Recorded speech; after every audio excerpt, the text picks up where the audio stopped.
In 1967, 2,000 feet below the surface, the research submersible Alvin was moving slowly through open water when something struck it hard enough to shake the entire vessel. The crew did not see what hit them. When they surfaced, they found it still there, embedded in the hull.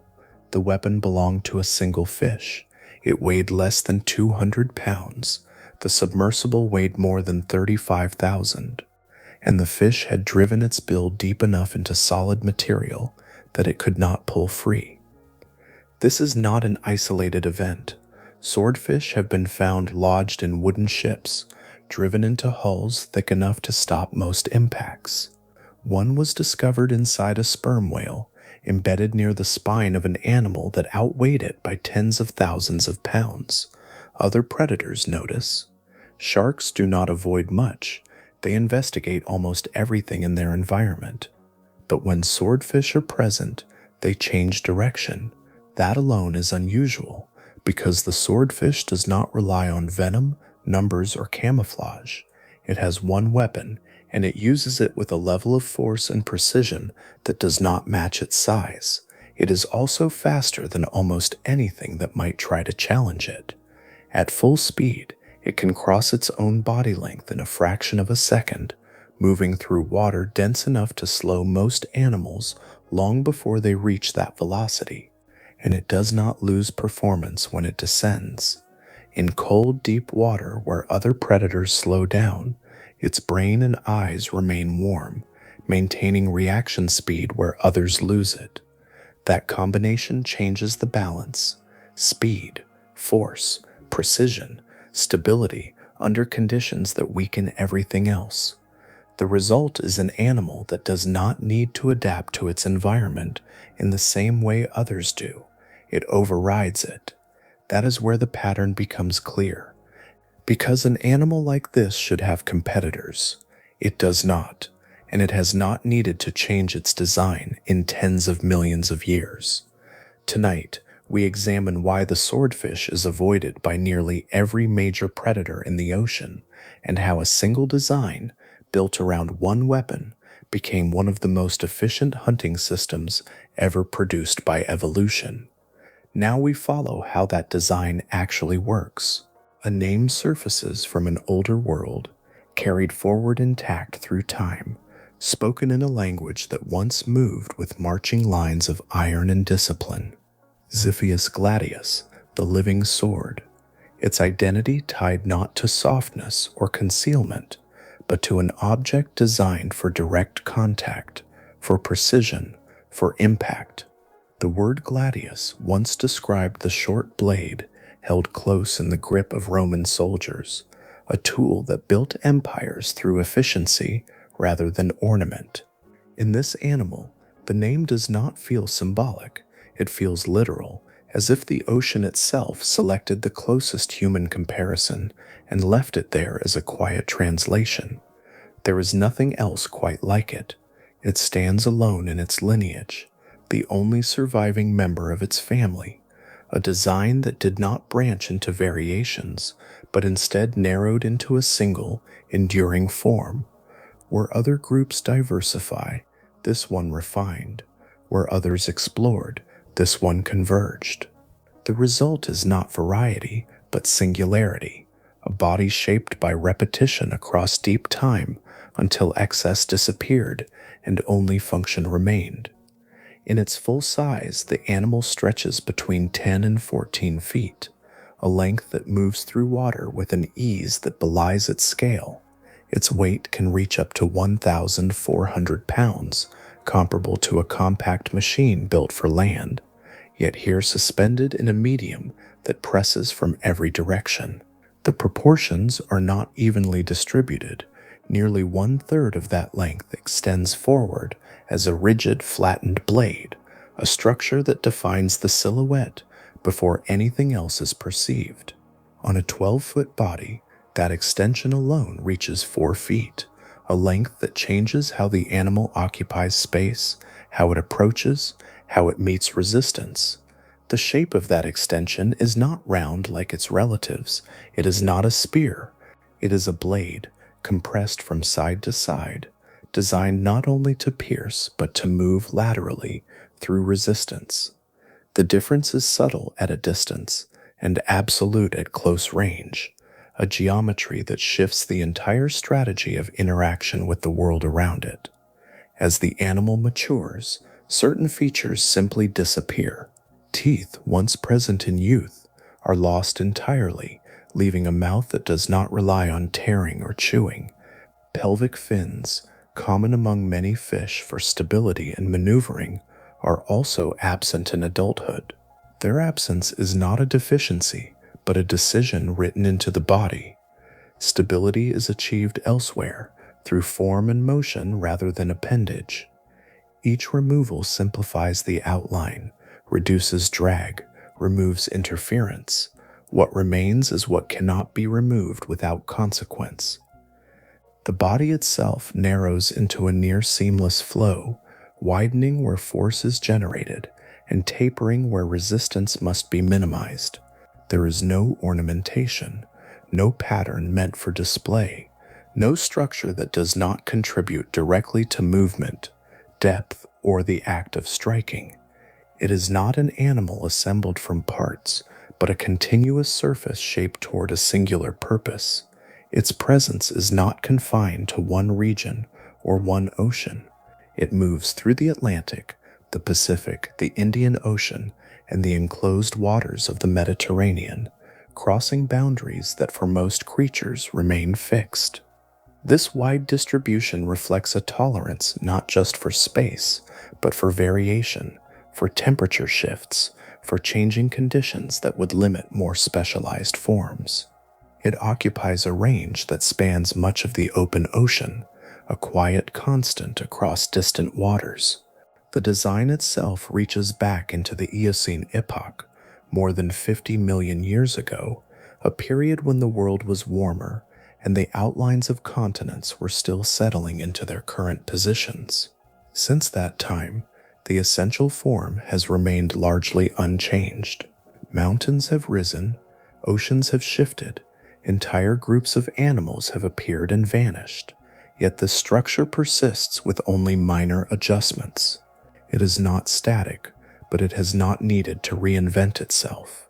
What remains is a baseline, an origin point that does not feel primitive, but complete. Every curve, every absence, every extension has been tested across spans of time that erase most alternatives. The ocean has shaped it not through sudden transformation, but through quiet, continuous pressure, leaving behind a form that carries its history not as memory, but as structure. It begins not as a separate object, but as a continuation, an extension that grows forward from the head, with such seamless integration that it feels less like an attachment and more like a direction the body has chosen to become. The structure known as the bill is not bone in the conventional sense. It is a highly mineralized projection of the upper jaw, reinforced from within by a complex internal lattice that does not reveal itself at the surface. Beneath the smooth exterior lies a network of interlocking supports, arranged in 3 dimensions, distributing force in a way that prevents collapse even under extreme impact. This internal architecture is not dense in the way solid material might be expected to be. It is instead a scaffold, a carefully spaced arrangement that absorbs and redirects energy rather than resisting it through rigidity alone. In engineered systems built for high-stress environments, similar principles appear, structures designed to deform in controlled ways so that catastrophic failure never occurs at a single point. Here, the same idea exists without fabrication, formed gradually through selection across spans of time too long to measure in simple terms. The shape of the bill contributes as much to movement as it does to contact. Its flattened cross-section interacts with the surrounding water in a subtle way, producing lift as speed increases. Rather than acting as a source of resistance, it participates in acceleration, guiding flow along its surfaces and reducing the turbulence that would otherwise slow the body behind it. The effect is not dramatic in isolation, but at high velocity, it becomes significant, a quiet assistance that compounds over distance and time. Along the surface, another feature remained hidden until recently, despite centuries of observation. In 2013, researchers identified a series of microscopic pores running along the length of the bill, each one releasing a thin layer of oil. This secretion forms a boundary between the structure and the surrounding water, reducing friction in a manner similar to the textured skin of certain fast-swimming sharks. The discovery did not introduce a new function, but it revealed one that had always been present, unnoticed even as the animal moved through the oceans in plain sight. When the bill meets resistance, the forces involved extend beyond what its appearance might suggest. Measured impacts have exceeded 1,000 pounds per square inch, a concentration of energy sufficient to drive the structure into materials that would normally resist penetration. Instances have been recorded where this force carried the bill deep into the hulls of wooden vessels, embedding it more than 20 inches into dense layers of timber.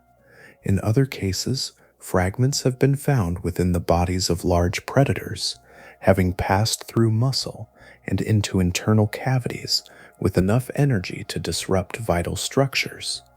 The motion is not limited to direct thrust. The bill can move laterally with speed and precision, sweeping through groups of smaller animals and disrupting their cohesion in a single pass. Individual targets can be struck directly, while others are affected indirectly through the pressure and movement generated in the surrounding water. The same structure can therefore operate across different scales, from wide arcs that influence many bodies at once to focused impacts delivered along a single line. Damage, when it occurs, is not necessarily permanent. The material grows slowly, restoring lost sections over time, maintaining function even after partial breakage. The process is gradual, almost imperceptible, yet persistent, allowing the structure to continue serving its role despite repeated use. The discovery of the oil-secreting surface offered a glimpse into how much can remain concealed within a form that appears so direct. Features that shape performance can exist without announcement, operating quietly until attention happens to fall in the right place. Within the bill, there are still structures whose full roles are not yet understood, pathways and patterns that suggest additional functions waiting to be recognized. The surface presents a blade, but beneath it, the design continues inward, layered with details that extend beyond immediate perception, carrying within it a history of refinement that has not yet fully revealed itself. Speed in water does not announce itself the way it does in air. There is no rushing sound that lingers, no visible trail that marks a path already taken. Instead, movement expresses itself through pressure, through subtle shifts in the surrounding medium, through forces that ripple outward before the body itself arrives. In this environment, where resistance is constant and pervasive, velocity becomes something deeper than motion alone. It becomes a negotiation with density, a continuous exchange between form and the weight of the world it moves through. Water is approximately 800 times denser than air, a difference that transforms every increase in speed into an exponential demand for efficiency. Any irregularity becomes costly. Any unnecessary surface becomes a burden. Within this constraint, the swordfish carries a body shaped into a near-perfect teardrop when viewed in cross-section, widening gently where power is generated and narrowing smoothly where flow must be released. Each contour directs water along predictable paths, minimizing turbulence, allowing the surrounding medium to close behind it with minimal disruption. The tail extends from this form as a rigid crescent, known as a lunate tail, a geometry that appears across distant branches of life that have arrived at similar solutions. Fast-moving sharks, certain species of dolphins, and powerful tuna all display variations of this same structure, a convergence shaped not by shared ancestry, but by shared necessity. The stiffness of the tail allows energy to transfer efficiently from muscle to motion, reducing loss at each oscillation and sustaining high speed over extended distances. Beneath the surface, the muscle fibers themselves are arranged for rapid contraction. A high proportion of fast twitch fibers allows sudden bursts of acceleration, the kind of explosive movement that compresses time into smaller intervals. These fibers engage quickly, release quickly, and reset with precision, producing a rhythm of propulsion that is both forceful and controlled. The motion does not appear frantic, it appears measured, as if each movement has already been decided before it begins. Measured observations place the maximum speed at approximately 50 miles per hour, a value that remains extraordinary within a medium that resists motion so strongly. Higher estimates have circulated, but even this confirmed figure positions the animal among the fastest in its environment. At such velocity, the body travels its own length in a fraction of a second, reducing the window between approach and contact to an interval that leaves little time for reaction. Ahead of the body, the water itself begins to respond.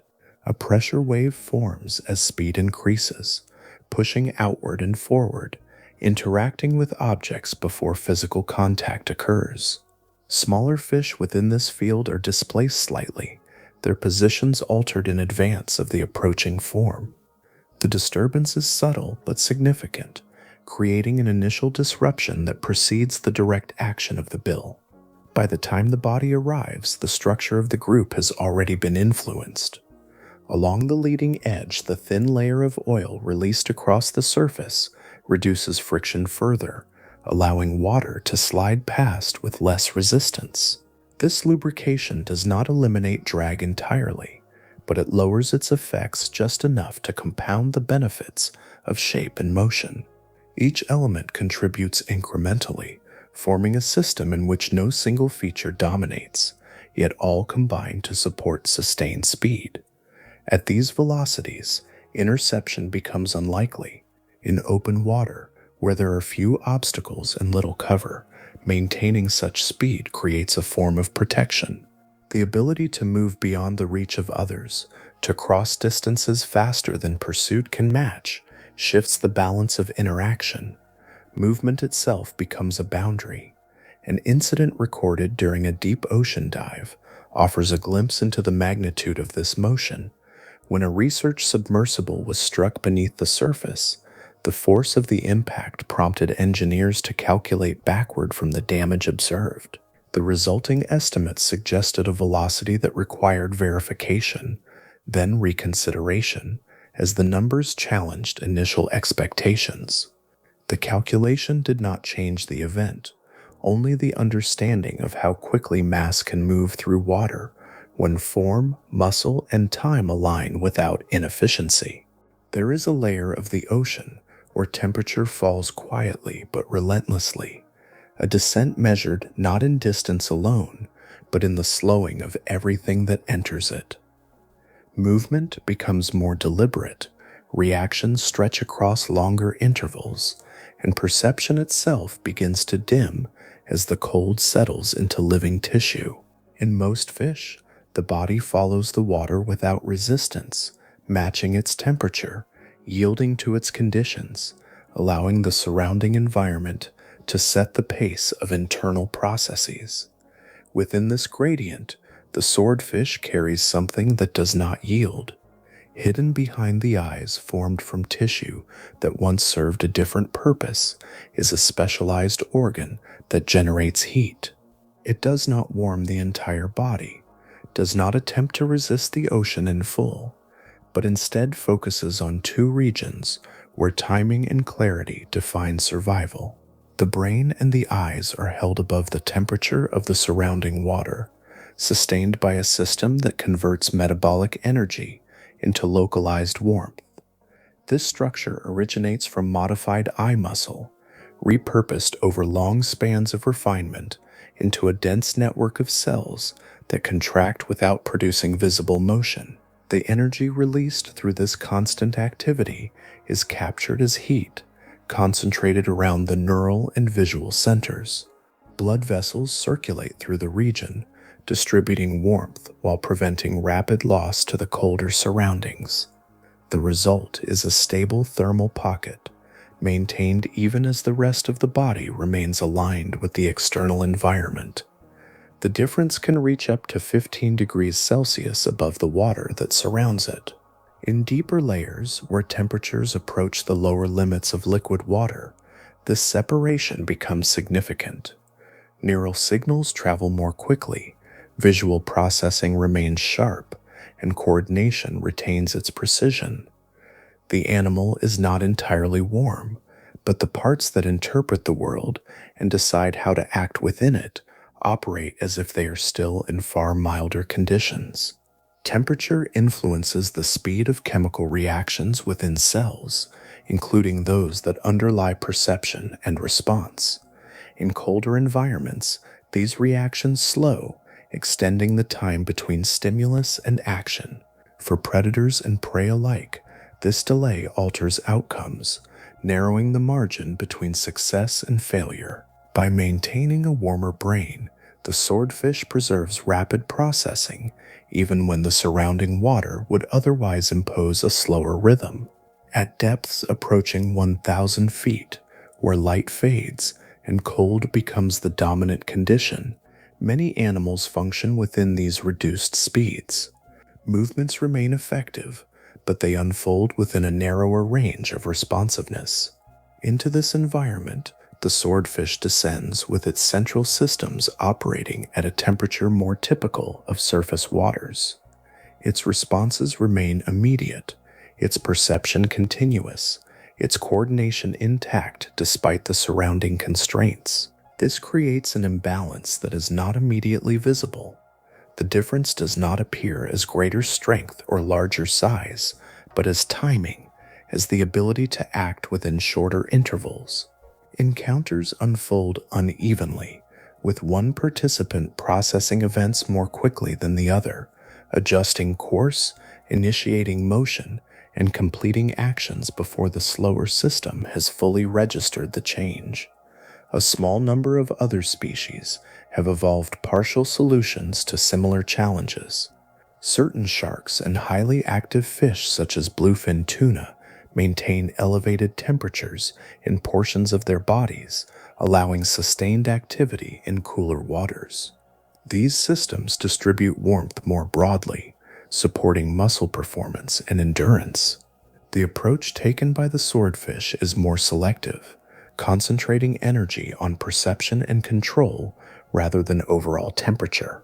This localized strategy reduces the cost of maintaining heat, directing resources toward the elements that determine outcome, rather than attempting to elevate the entire organism. It is an economy of function, a narrowing of focus that aligns with the broader pattern seen throughout its form.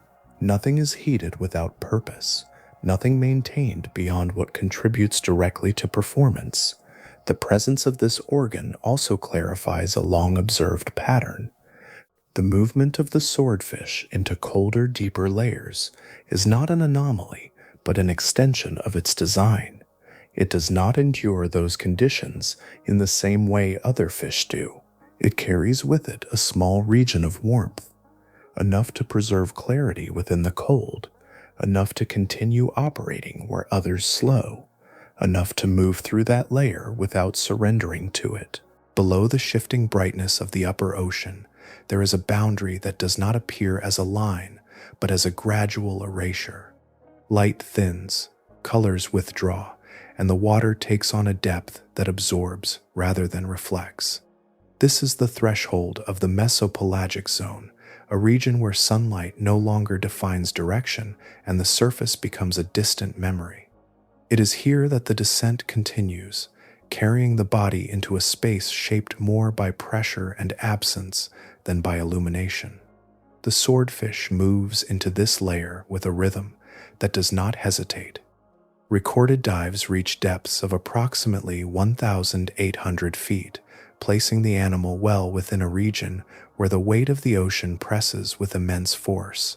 At that depth, pressure exceeds 800 pounds per square inch, compressing every structure, testing every boundary between internal stability and external demand. The body endures this not through rigidity alone, but through a balance of flexibility and reinforcement that allows it to remain intact without resisting the pressure directly. Temperature follows a similar descent. Even in tropical waters, where the surface remains warm, the deeper layers settle near 4 to 7 degrees Celsius, just above freezing. This cold is not sudden but cumulative, increasing as depth increases, surrounding the body with a constant presence that slows chemical processes and alters the pace of life. Many organisms that inhabit this region operate within that slower rhythm, their movements and responses shaped by the temperature that envelops them.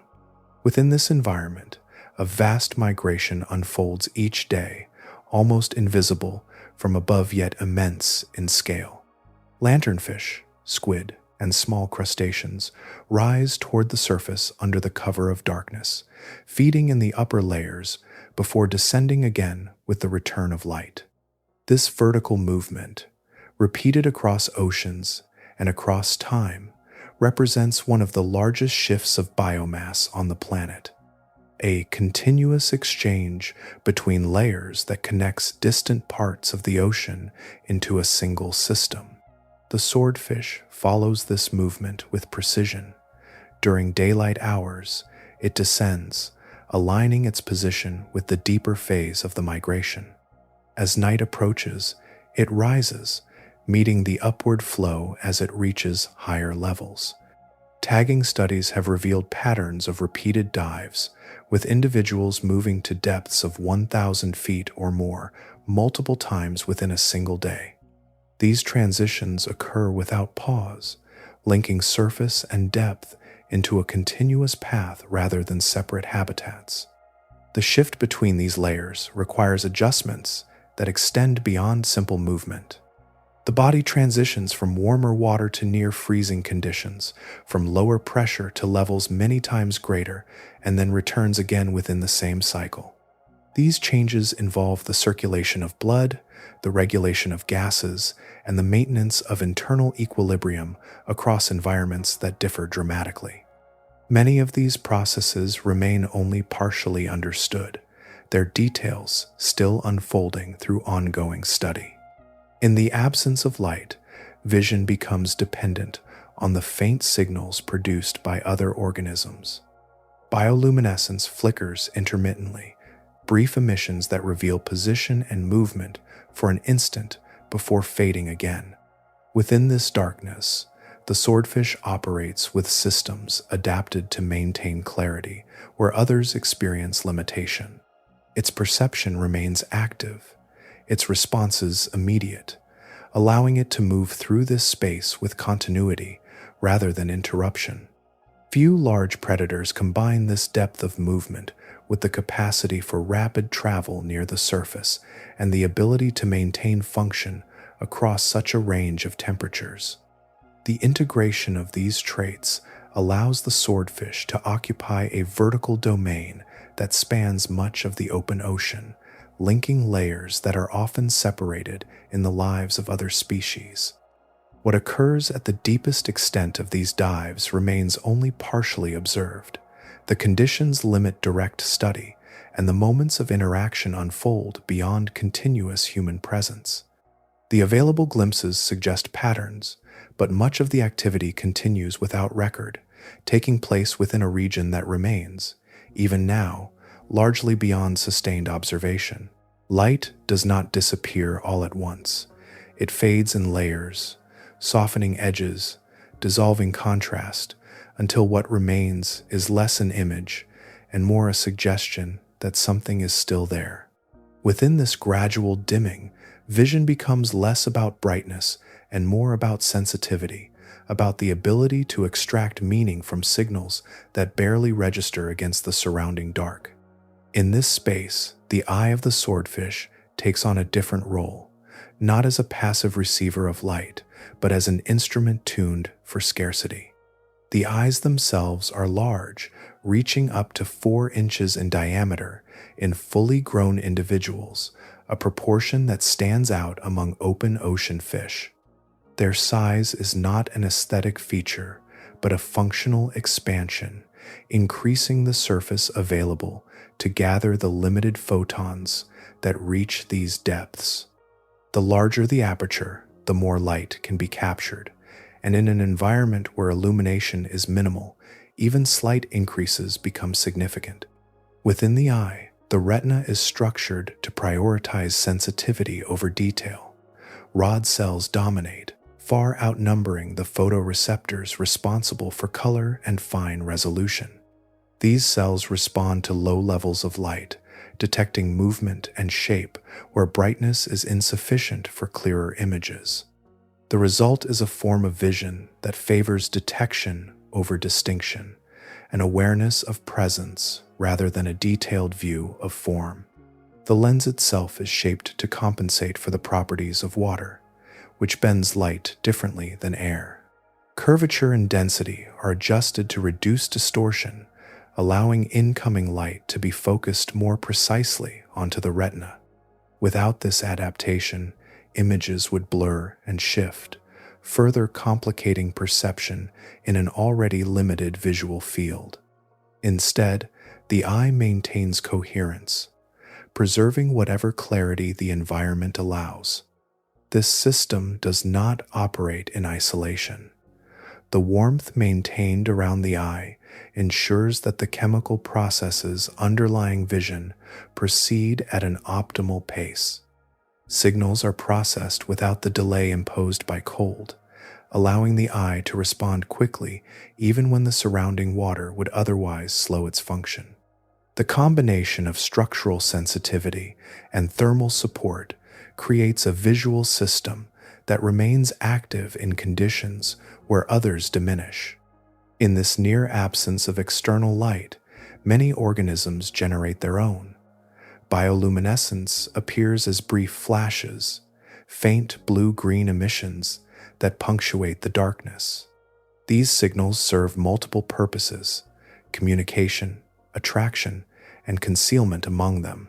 For the swordfish, they become points of reference, indications of movement that can be detected from distances that exceed the capabilities of most predators of similar size.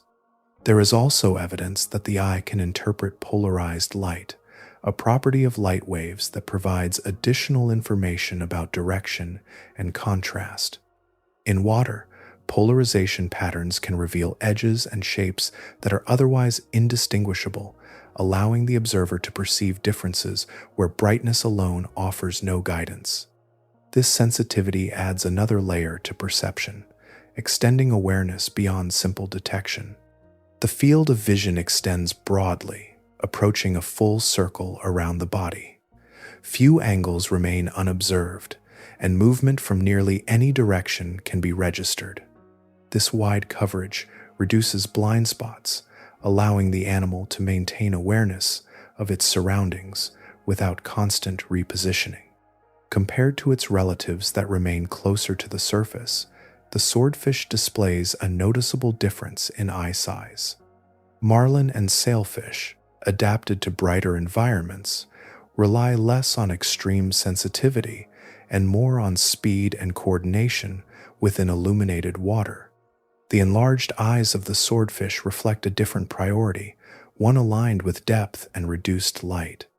In practical terms, this visual system functions like a form of night vision, though it arises not from external devices but from biological refinement. It operates continuously, adjusted to the conditions it encounters, maintaining clarity where others experience limitation.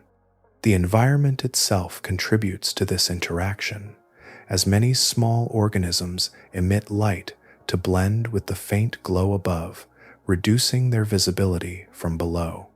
Against this strategy, the swordfish eye appears capable of detecting the subtle inconsistencies that reveal presence. Slight variations in intensity, brief interruptions in uniformity, become signals rather than camouflage. Within a space where light is scarce and often deceptive, perception depends on recognizing what does not quite align and acting on that recognition without delay. For a long time, the act itself remained hidden, inferred only from what could be recovered after the fact. Stomach contents, scattered remains, and brief surface encounters offered fragments of a process that unfolded elsewhere, beyond continuous observation. It was only with the placement of cameras in deeper water, beginning in the early years of the 2000s, that the sequence became visible in full, revealing movements that had been occurring for millions of years without witness. In one recorded event from the Pacific, a school of mackerel moves as a unified body, numbering in the thousands, each individual adjusting position in response to its neighbors. The formation shifts constantly, tightening and expanding in subtle waves, maintaining cohesion as its primary defense. Into this structure, the swordfish approaches, not from the side or from above, but from below, angled upward in a trajectory that intersects the lower boundary of the group. The approach is not direct. It is shaped by timing and orientation, aligning with the movement of the school while remaining just outside its immediate awareness. As speed increases, the water ahead of the body begins to compress, forming a pressure field that reaches the outer edges of the group before contact occurs. This field introduces a disturbance, subtle at first, then spreading, altering the positions of individual fish and weakening the cohesion that defines the school. By the time the bill arrives, the structure has already begun to fragment. The movement that follows is not a thrust, but a lateral sweep, a controlled motion that passes through the disrupted formation. In a single pass, multiple individuals are struck, their motion interrupted simultaneously. Estimates from the recorded sequence suggest that more than a dozen fish are affected in this brief interval, their coordinated movement replaced by disorientation. After the initial strike, the pace changes. The rapid approach gives way to stillness, the body slowing as it turns within the space it has created. The stunned fish remain nearby, their responses delayed, their positions no longer synchronized. The swordfish moves among them with measured precision, consuming them one by one. The entire sequence, from entry to completion, unfolds in less than 4 minutes, a brief disruption within the continuous motion of the surrounding water. When the target shifts from schooling fish to squid, the pattern changes entirely. Squid do not rely on group cohesion in the same way, and their escape responses involve rapid changes in direction and bursts of propulsion. In these encounters, the swordfish adopts a pursuit strategy, accelerating to match and exceed the movement of the individual. It adjusts its path to limit escape angles, positioning itself to intercept rather than simply chase. The final motion is direct, the bill extending forward to meet the target with precision. Among the most striking observations is the behavior of the prey during these events. In the presence of many predators, fish schools condense, drawing closer together to reduce individual exposure and create a shifting mass that is difficult to penetrate. In the presence of the swordfish, the opposite occurs. The school fractures, individuals separating rather than compressing, creating gaps that increase vulnerability. This response alters the balance of the encounter. The defensive strategy that proves effective against other predators becomes a disadvantage here, exposing individuals to targeted strikes and reducing the confusion that might otherwise protect them. The cause of this reversal is not fully understood, but the pattern appears consistent across observed events. Over extended spans of time, such interactions shape behavior at the level of species. Yet in this case, the response remains unchanged, suggesting that the pressure exerted by this form of predation has not produced an effective countermeasure. The sequence continues as it has for millions of years, each encounter reinforcing a pattern in which the structure of the prey gives way before the approach, and the outcome follows from that initial disruption. There are encounters that leave no continuous record, only the evidence carried forward in tissue, in scars, in fragments embedded where they do not belong. In these moments, the interaction is preserved not as a sequence of movements, but as a result, a trace that can be examined long after the event itself has passed. Among these traces are the marks left by the swordfish on animals that, in most other contexts, occupy the role of predator. Across multiple observations, there are confirmed instances in which sharks have been struck with sufficient force to cause fatal injury. These interactions do not align with simple defense, nor do they resemble the patterns seen in opportunistic feeding.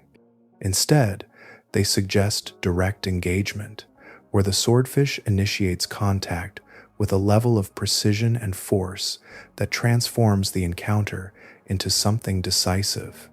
One documented case describes a blue shark recovered with a wound that passed entirely through its body. The entry point marked one side, the exit the other, forming a straight line that traced the path of the bill as it moved through muscle and internal structure. The alignment of the wound indicated a single, continuous motion, a strike delivered with enough energy to maintain direction even as it encountered resistance within the body. Another instance, recorded in 2015, involved a short-fin mako brought to a coastal market. Within its body cavity, a fragment of a swordfish bill had broken off and remained lodged inside. Examination revealed that the fragment had penetrated deeply enough to puncture a lung, compromising the shark's ability to maintain buoyancy and movement. The mako, known for its speed and strength, represents one of the more capable hunters in open water, making its presence in such records particularly notable.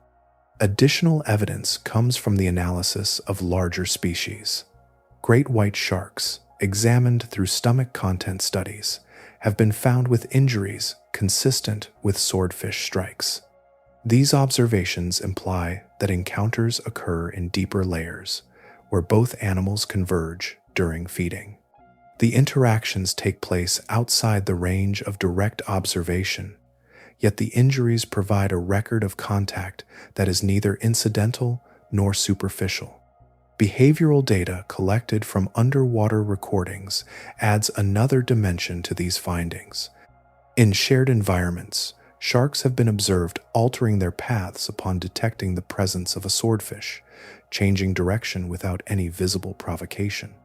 The movement is not abrupt or chaotic, but deliberate, a shift that increases distance rather than closing it. This pattern suggests recognition, a response that occurs before direct interaction. One possible mechanism for this recognition lies in the sensory systems that sharks use to interpret their surroundings. The ampullae of Lorenzini, specialized receptors distributed across the head, detect electrical fields generated by the movement of muscles in nearby organisms. Through this system, a shark can perceive the activity of other animals even in the absence of visual cues. It is possible that the movement of a swordfish produces a signal that is distinct enough to be identified, a pattern that has been associated over time with risk. This response is not uniform across all stages of the swordfish's life. Juvenile individuals are still subject to predation by sharks, indicating that the recognition develops at a certain point as the animal grows.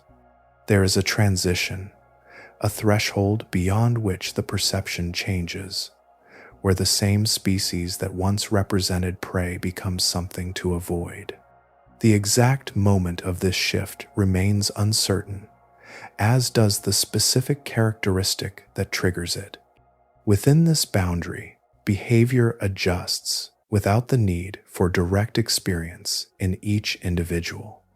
The response appears to be carried forward, embedded within patterns that persist across generations.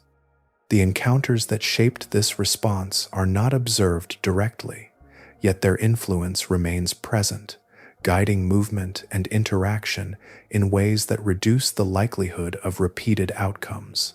Far from the surface, beyond the reach of sunlight, and far below the shifting layers where smaller animals rise and fall, there moves a predator of immense scale, a body built for pressure and depth, for distances measured vertically rather than across the horizon. The sperm whale occupies this domain with a presence that seems almost geological, reaching lengths of around 60 feet and carrying a mass that can exceed 45 tons. It descends to depths approaching 7,000 feet, entering regions where pressure and darkness converge into a constant, unbroken condition. Within this environment, the whale uses sound as its primary means of perception.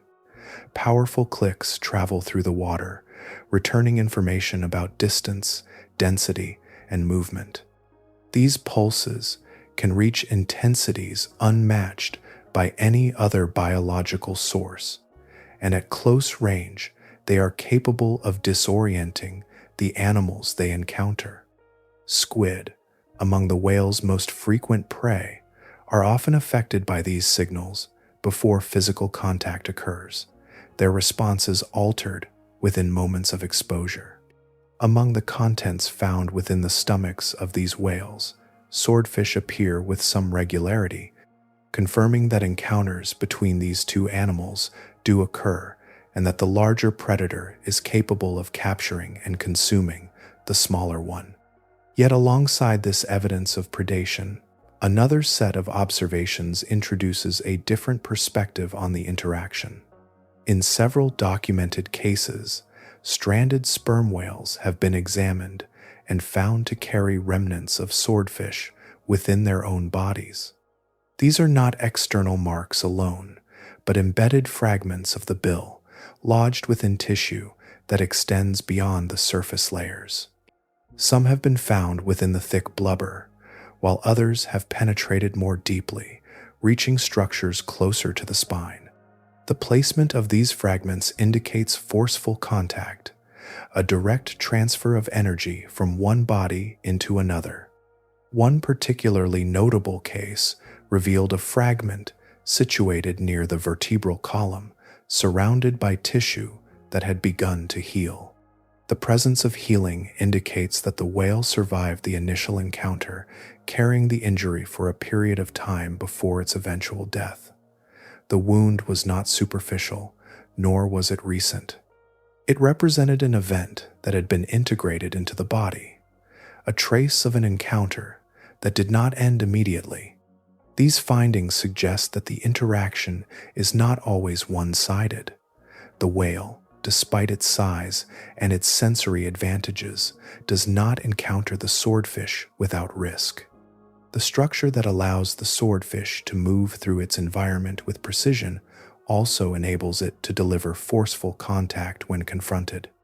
The echolocation signals that influence other prey do not appear to prevent this response, and the moment of contact occurs regardless of the acoustic environment surrounding it. Within these encounters, the roles become less defined.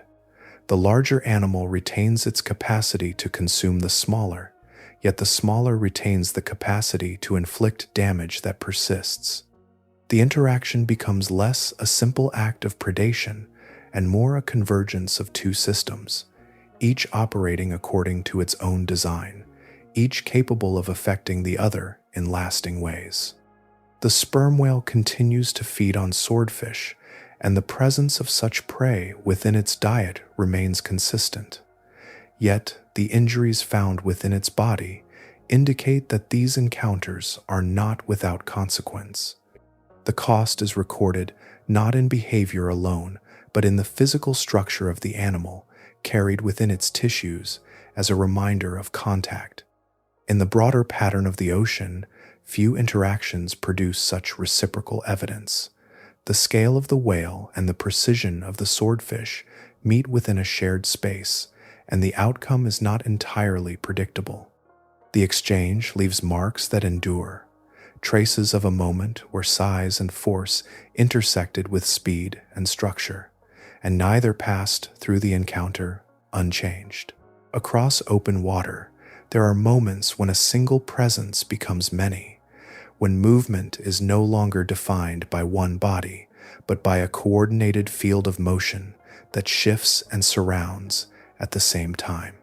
The orca moves within this pattern, not alone, but as part of a group whose structure changes fluidly, each individual maintaining awareness of the others through sound and position. Their approach does not rely on matching speed directly. Instead, it reshapes the space around the target, altering the geometry of the encounter before contact occurs. Measured against the swordfish, the orca is slower in pure sprint. Peak speeds reach approximately 35 miles per hour, a figure that falls below the velocity sustained by the faster animal. In open water, where direction remains unrestricted, this difference would favor escape, yet the interaction does not unfold in a straight line. The orcapod distributes itself across multiple positions, closing angles, guiding movement, and reducing the available paths through which acceleration alone could resolve the encounter. Communication underlies this coordination. Vocalizations travel through the water, conveying position and timing, allowing individuals to adjust in response to one another without visual confirmation. The group moves as a system, each member contributing to a shifting boundary that surrounds rather than pursues. Within this configuration, the advantage of speed becomes less decisive, as direction is no longer freely chosen. Documented cases of such encounters remain limited, appearing most frequently in regions such as the Mediterranean and the North Atlantic. The rarity of these observations reflects both the difficulty of continuous monitoring and the infrequency of direct interaction. When they do occur, the outcome suggests that the combined strategy of the orcapod can overcome the capabilities of a solitary opponent. The effectiveness of this approach appears to arise not from force alone, but from arrangement. By approaching from multiple directions, the pod limits the ability of the swordfish to align its body for a direct strike. The extension that defines its interaction with the world depends on orientation, on the capacity to bring that structure into contact along a specific path. When that path is constrained from several sides at once, the conditions required for its use become more difficult to achieve. Even within this coordinated system, the encounters are not without consequence. Observations have recorded orcas bearing linear marks consistent with contact from the bill, indicating that the swordfish is still able to respond within the shifting space of the interaction. The marks suggest brief moments where alignment occurs despite the surrounding movement, where the structure finds its path and leaves a trace before the configuration changes again. This exchange places the interaction in a different category from those involving solitary predators. It is not a matter of size or speed alone, but of collective behavior, of multiple bodies acting in relation to one another to produce an outcome that no single individual could achieve in isolation. The cost, while present, is distributed across the group, reducing the impact on any one member. Within the broader context of the ocean, this pattern defines a narrow set of relationships. Sperm whales engage with risk, Sharks adjust their paths, and orcas, through coordination, occasionally succeed where others encounter resistance. The list remains short, defined by specific conditions rather than widespread interaction. For the adult swordfish, the number of organisms that can engage directly remains limited. The accumulation of its form, refined across extensive spans of time, has produced a structure that few animals approach without adjustment. Most interactions resolve before contact, shaped by recognition and avoidance rather than direct confrontation. The ocean does not remove these possibilities entirely. It redistributes them, placing them within systems where multiple factors align. In those moments, the outcome depends not on a single attribute, but on how several elements converge: movement, position, timing, and structure, each contributing to a balance that shifts from one encounter to the next. At the surface, where light remains constant and the water carries a different rhythm, the beginning does not resemble what comes later. It is not defined by speed, or structure, or force, but by absence, by a form so minimal that it passes unnoticed among countless others drifting in the same layer. Each individual begins as a small, transparent body, emerging from an egg no larger than a grain, suspended among particles and larvae that share the same space without distinction. In this earliest stage, there is no visible indication of what the body will become. The outline is soft, the movement passive, guided more by currents than by intention. The ocean at this level is filled with similar forms, each one subject to the same conditions, each one exposed to the same risks. Predators move through this layer continuously, feeding without discrimination, drawing from a field where individual identity is not yet defined. Yet within this simplicity, a direction is already present.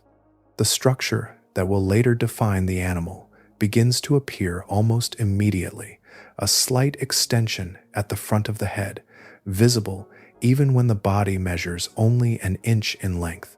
It does not yet function as it will, but its presence marks a path, a feature that will grow in proportion as the rest of the body develops around it. The early period is defined by exposure. Without size, without speed, without the structures that later provide advantage, the juvenile remains within reach of a wide range of predators. Fast-moving fish, such as mahi-mahi and yellowfin tuna, pass through these waters, as do larger sharks and other billfish, each capable of capturing individuals that have not yet developed the means to evade them. The environment offers no protection beyond the sheer number of organisms present. Growth becomes the primary response. Under favorable conditions, the increase in size is rapid, among the fastest observed in large marine fish. Within the first year, an individual can reach a mass of approximately 50 pounds, transitioning from a drifting form to one capable of directed movement. This change alters the nature of interactions, shifting the balance from passive exposure to active navigation. As the body expands, features that were once minimal become functional. The extension at the front lengthens, the musculature strengthens, and the overall form begins to resemble the structure seen in adulthood. Movement becomes more controlled, responses more immediate, and the range of potential threats begins to narrow as fewer predators can match the developing capabilities. The progression continues over several years, leading to sexual maturity at around 4 to 5 years of age. By this stage, the animal has crossed a threshold that changes how it is perceived by others within the same environment. Predators that once pursued it begin to alter their behavior, adjusting their paths rather than maintaining course. The shift is not gradual but distinct, marking the transition from vulnerability to a different position within the system. The period during which the juvenile remains fully exposed is brief when compared to other large predators, many of which spend extended spans as prey before reaching a similar stage. In this case, the transformation occurs over a shorter interval, compressing the most dangerous phase into a narrower window. The intensity of selection during this time is correspondingly high, with only a small fraction of individuals progressing beyond it. The reproductive strategy reflects this dynamic. A single spawning event can release tens of millions of eggs into the water, each one developing independently without guidance or protection. The majority will not survive beyond the earliest stages, but the number produced ensures that some will encounter conditions favorable enough to continue. Those that do emerge from this phase carry forward the outcomes of that early period. Their growth has been shaped by the pressures they encountered, their survival linked to the rate at which they adapted to those conditions.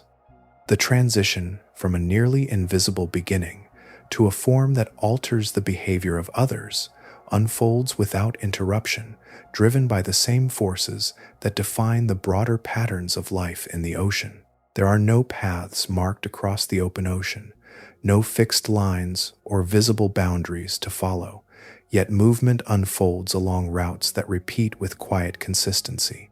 A solitary body crosses distances that stretch beyond the horizon in every direction, guided without external reference, returning not by chance but by alignment with signals that remain unseen.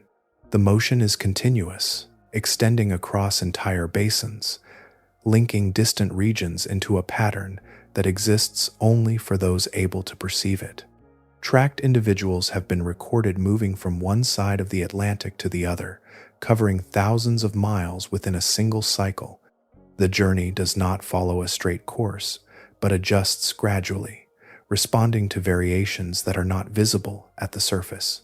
The absence of landmarks does not result in uncertainty. Instead, direction is maintained through internal systems that interpret features embedded within the environment itself. One of these features is the magnetic field that surrounds the planet, extending through the ocean in lines that provide orientation without requiring light or sight. Within the body, particles of magnetite respond to this field, aligning with its direction and offering a constant reference that does not depend on external cues. This biological compass functions across vast distances, maintaining a sense of position even when all visual information is absent. Temperature offers another layer of information. The ocean is not uniform in its thermal structure, and subtle differences exist across large scales. The ability to detect changes of fractions of a degree allows the animal to perceive gradients that indicate the presence of currents, boundaries, and regions where conditions support greater concentrations of prey. These gradients form patterns that can be followed, guiding movement toward areas of higher productivity. In the Pacific, movements have been documented between coastal regions and the Central Ocean, spanning distances of more than 3,000 miles. These journeys are not singular events, but part of repeated cycles, with individuals returning along similar routes over successive years. Satellite tagging has confirmed that these paths remain consistent, forming corridors that are used repeatedly throughout the adult life of the animal. These corridors intersect with the movements of other large species, including fast-moving fish, deep-diving mammals, and wide-ranging sharks. At certain times, these routes converge, bringing multiple predators into the same regions, each following its own signals, yet arriving within the same space. The ocean, which appears continuous and undifferentiated at the surface, reveals structure through these overlapping patterns. During these movements, the swordfish often occupies shallower layers for longer periods, bringing it closer to the surface than during other phases of its behavior. This shift increases its exposure to human activity, particularly to fishing systems that operate along the same routes. The intersection of natural migration and artificial presence creates points of contact that did not exist before. The capacity to navigate in this way does not align with familiar frameworks of orientation. There are no maps, no fixed coordinates in the way they are understood on land, yet the movement remains precise. The animal responds to a combination of signals that together form a representation of space, one that is learned and reinforced over time. Experience shapes this process. Repeated movement through the same regions allows patterns to be recognized and remembered, refining the path with each cycle. The ocean, though appearing uniform, contains variations that become legible through exposure.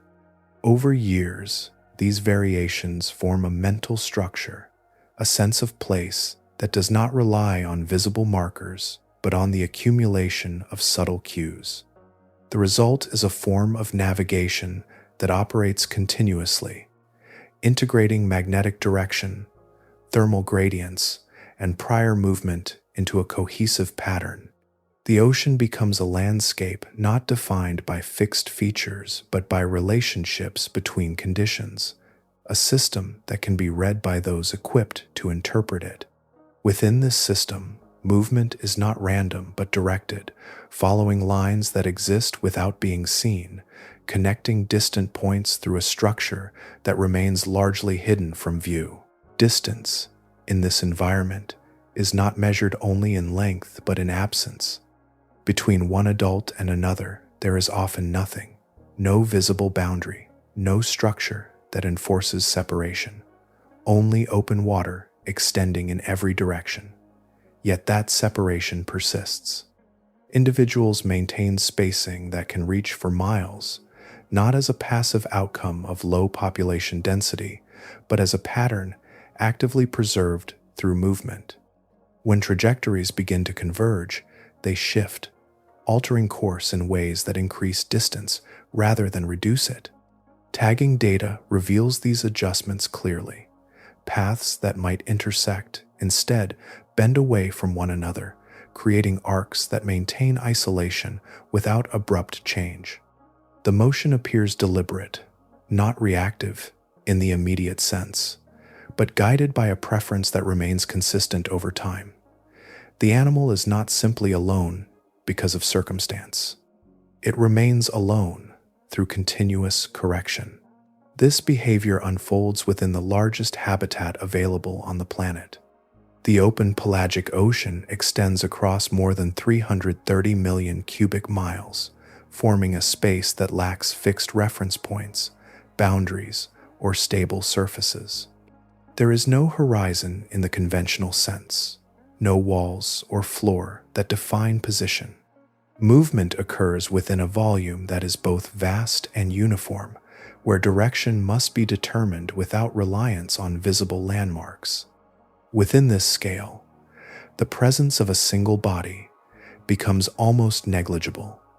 A swordfish moving through this environment occupies a fraction so small that comparison to familiar spaces becomes abstract. The ratio between individual and habitat approaches that of a single particle within an enclosed arena, yet the movement remains precise, guided by systems that operate independently of visible structure. Despite this scale, navigation does not lose accuracy. Individuals locate prey, traverse long distances, and return to regions that offer consistent resources. The absence of external markers does not result in randomness. Instead, internal references and environmental cues combine to create a framework that supports directed movement across distances that would otherwise appear indistinguishable. Encounters with unfamiliar objects introduce moments where this solitary pattern becomes briefly interrupted. In recorded instances, swordfish have approached human divers and maintained proximity for extended periods without initiating contact.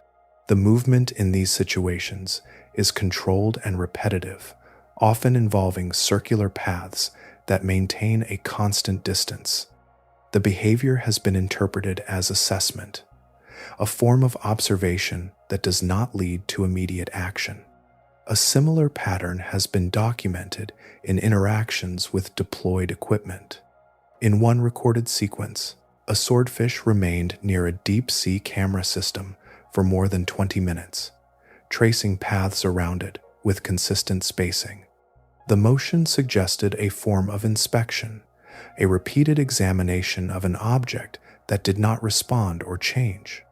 The duration and regularity of the movement indicate a level of engagement that extends beyond simple reaction. Within the body, the neural capacity supports this range of behavior. The ratio between brain size and overall body mass is relatively high for a fish of this type, suggesting a capacity for processing information that exceeds basic reflex. While it does not approach the complexity seen in marine mammals, it occupies a position that allows for flexible responses to varying conditions. The integration of multiple sensory systems contributes to this flexibility. Magnetic orientation, temperature detection, and spatial memory combine to form a continuous interpretation of the surrounding environment. These inputs are not processed in isolation, but as part of a unified system that guides movement and interaction. The result is a behavioral profile that does not fit easily within simplified models. The animal responds to stimuli, but it also adjusts its behavior in ways that suggest internal representation of space and experience. Movement patterns repeat with variation. Interactions extend beyond immediate necessity, and separation is maintained through active choice. Within the depth and distance of this environment, these patterns unfold without external observation. The processes that guide them remain largely hidden, occurring within a context that limits direct study. The behavior can be recorded in fragments, inferred through data, yet the full structure of what occurs within the mind of the animal remains beyond complete understanding. There are moments when a structure built for water meets something that does not yield, and the outcome leaves a mark that can be traced long after the movement has ended. Records of such encounters appear across centuries, scattered through logbooks and reports from different oceans, each one describing a similar event in which a moving body meets a surface that resists it completely. The pattern repeats across the Mediterranean, the Atlantic, and the Pacific, suggesting not a single anomaly, but a recurring intersection between motion and material. One early account describes a strike against a naval vessel, a ship designed to endure the long presence of the sea. The hull, reinforced with copper to resist the slow accumulation of organisms, was not intended to encounter concentrated impact from a fast-moving body. Yet, the bill penetrated that outer layer, entering the structure with enough force to leave a measurable depth. The material, chosen for durability, did not prevent the entry, only recorded it. Further examination of damaged vessels revealed penetration extending deep into the underlying wood, in some cases exceeding 20 inches. Calculations based on these observations required adjustments to initial assumptions, as the force implied by the depth did not align with earlier expectations. The numbers, derived from the physical evidence, indicated an interaction that challenged conventional estimates of what a moving body could achieve within this medium. Across the Mediterranean, records maintained by fishing fleets include references to similar events. These were not isolated enough to be dismissed, appearing frequently enough to be categorized within insurance documentation. Damage attributed to such strikes was recognized as a recurring risk, a factor incorporated into assessments of vessels operating within those waters. Among these accounts, one event stands out for the clarity of its documentation. In the year 1967, a research submersible operating at a depth of approximately 2,000 feet experienced a sudden impact. The structure, designed to withstand pressure and maintain integrity in deep water, absorbed the strike, but not without consequence. When the vessel returned to the surface, the bill remained embedded within a joint in the hull, held in place by the force that had driven it there. Analysis of this event provided a rare opportunity to examine both the point of contact and the context in which it occurred. The characteristics of the impact indicated that the animal had not approached the vessel as a source of food. The shape, material, and absence of biological cues did not align with typical prey. Instead, the encounter appeared to result from a rapid movement intersecting with an object that could not be perceived or avoided within the available reaction time. At high speed, the interval between detection and response becomes extremely short. The body moves through the water with momentum that cannot be redirected instantly, and the environment, for most of its extent, does not present obstacles that require such rapid adjustment. For millions of years, the ocean offered a space where movement could continue uninterrupted, where objects encountered were either passable or responsive to contact. The introduction of rigid structures, whether vessels at the surface or cables extending through the water, altered this condition. These objects present boundaries that do not shift or absorb motion in the same way as living bodies. When encountered at speed, they create a point of resistance that the moving form is not adapted to process.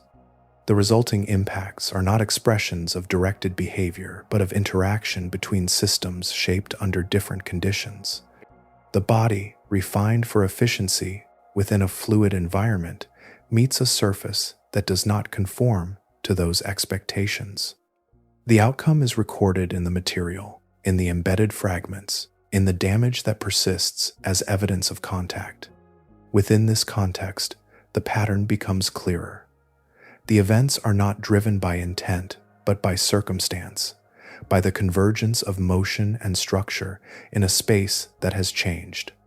The ocean remains largely as it was, yet within it, new elements have been introduced, creating interactions that reflect the difference between a system shaped over long spans of time and objects that arrived more recently, carrying properties the original system did not anticipate. There are pressures that arrive slowly, diffused across time, and others that compress into a span so brief it alters the trajectory of a species within a single human lifetime. In the closing decades of the 20th century, the balance that had persisted across long stretches of ocean history began to shift in a way that was neither gradual nor easily absorbed. Extraction intensified, not through individual encounters, but through systems that operated continuously across vast distances. By the late 1980s, harvesting in the North Atlantic had reached a level that exceeded the capacity of the population to replenish itself. The methods involved were not localized. Pelagic longlines extended for miles, each one carrying thousands of baited hooks suspended within the water column. These lines were set directly along the same routes that had formed through repeated movement over generations, corridors shaped by environmental cues and followed with precision. The overlap was exact, placing the fishing effort within the paths most frequently used. As these systems expanded, the effect accumulated. Each deployment removed individuals not as isolated events but as part of a sustained pattern. By the year 1998, estimates indicated that the population in the North Atlantic had declined to approximately 30% of its earlier level. The reduction, approaching 70% within a span of roughly 2 decades, represented a change far more rapid than the environmental shifts that had shaped the species across its history. The contrast between timescales becomes apparent in this context. The animal had persisted through events that reshaped the planet, transitions that unfolded over millions of years. The disappearance of dominant species, the advance and retreat of ice, the reconfiguration of ocean basins, all occurred within a framework that allowed adaptation over extended intervals. The new pressure operated on a different scale, one measured in years rather than epochs, compressing change into a period too brief for gradual adjustment. In response, coordinated action began to take form.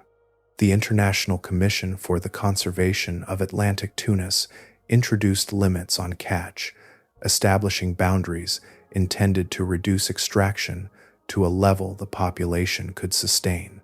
At the same time, a separate effort emerged from within the culinary community. A group of chefs across the United States initiated a campaign that removed North Atlantic swordfish from their menus, reducing demand in a visible and immediate way. These actions, operating from different points within the system, combined to alter the trajectory. The reduction in pressure was not instantaneous in its effects. It required consistency, a sustained period during which the number of individuals removed remained below the rate at which new ones entered the population. Over the course of more than a decade, this balance allowed numbers to increase gradually, moving away from the earlier decline. By the middle of the 2000s, the North Atlantic population had shown significant recovery, often cited as a demonstration that coordinated management can produce measurable results. The process was not defined by a single favorable year, but by a sequence of years in which the conditions remained aligned, allowing the cumulative effect of reproduction to exceed that of removal. Elsewhere, similar measures were not implemented with the same intensity or consistency. In the Pacific and the Mediterranean, the patterns diverged, reflecting differences in management and enforcement. The populations in these regions did not experience the same degree of recovery, and in some cases continued to decline, illustrating how variation in response leads to variation in outcome. The contrast between these regions reveals a structure that extends beyond the species itself. The recovery in one area demonstrates what becomes possible when pressure is reduced and maintained at a sustainable level. The continued decline in another reflects the absence of those conditions. The same organism exists within both contexts, shaped by the same long history, yet its present state differs according to the patterns imposed upon it. A line descends through the water without form or intention, visible from a distance, extending across miles with a uniform simplicity that conceals what it will become. Suspended beneath the surface, it carries thousands of hooks, each one baited, each one waiting within the same layer where movement passes continuously. The system does not distinguish between species or behavior. It exists as a field of opportunity, responding only to contact. In this configuration, the capture is not selective. Any organism that approaches the bait and engages with it becomes part of the process, regardless of its role within the surrounding environment. The line does not adapt or choose. It remains fixed, and whatever intersects with it is removed. The effect accumulates across each deployment, extending along distances that can reach 40 miles, repeating across regions where movement is already structured by long-established patterns. Records from the North Atlantic show a wide range of species affected in this way. Sea turtles, including loggerhead and leatherback, become entangled or hooked as they move through the same waters. Sharks, among them blue sharks and short-fin makos, encounter the bait and are drawn into the system. Oceanic white-tip sharks, once widely distributed, are also captured, as are seabirds that dive toward the surface, including albatrosses that intercept bait before it descends fully. The presence of these species within the catch is not incidental. It reflects the overlap between the fishing effort and the broader structure of the ecosystem. Each organism follows its own patterns, yet the line intersects with many of them at once, creating a convergence that leads to removal across multiple levels of the food web. In some regions, the cumulative effect has been significant. The oceanic white-tip shark, once described as among the most prominent predators in open water, has experienced a reduction exceeding 95% in certain areas, including the Gulf of Mexico. This decline is closely associated with repeated capture in longline operations, where the species encounters bait within its normal range of movement. Shortfin makos in the North Atlantic have also been affected, with populations now classified within categories indicating high risk. The primary factor in this decline remains consistent: the continued capture through systems that operate without distinction. The removal is not targeted toward these species, yet the outcome remains the same. This creates a dynamic that extends beyond the recovery of a single population. As swordfish numbers increase under reduced pressure, the surrounding ecosystem changes in parallel. Species that once interacted with swordfish in complex ways, including those that might engage directly or indirectly, are reduced in number. The balance between different levels of the system shifts, altering relationships that had developed over long periods. The result is not a simple improvement in one area, but a redistribution of presence across the system. An increase in one population occurs alongside a decrease in others, leading to a configuration that differs from earlier states. The absence of certain species removes interactions that once contributed to the overall structure, leaving a system that continues to function but with altered dynamics. Each deployment of a long line represents a form of extraction that operates without the constraints present in natural interactions. Predators in the ocean engage selectively, influenced by behavior, energy requirements, and the ability to capture specific prey. The line, by contrast, removes organisms based on encounter alone, independent of these factors. The scale and randomness of this process exceed what occurs through natural predation. Within this framework, the total impact cannot be measured solely by the number of swordfish present. It extends to the composition of the ecosystem, to the presence or absence of species that share the same space.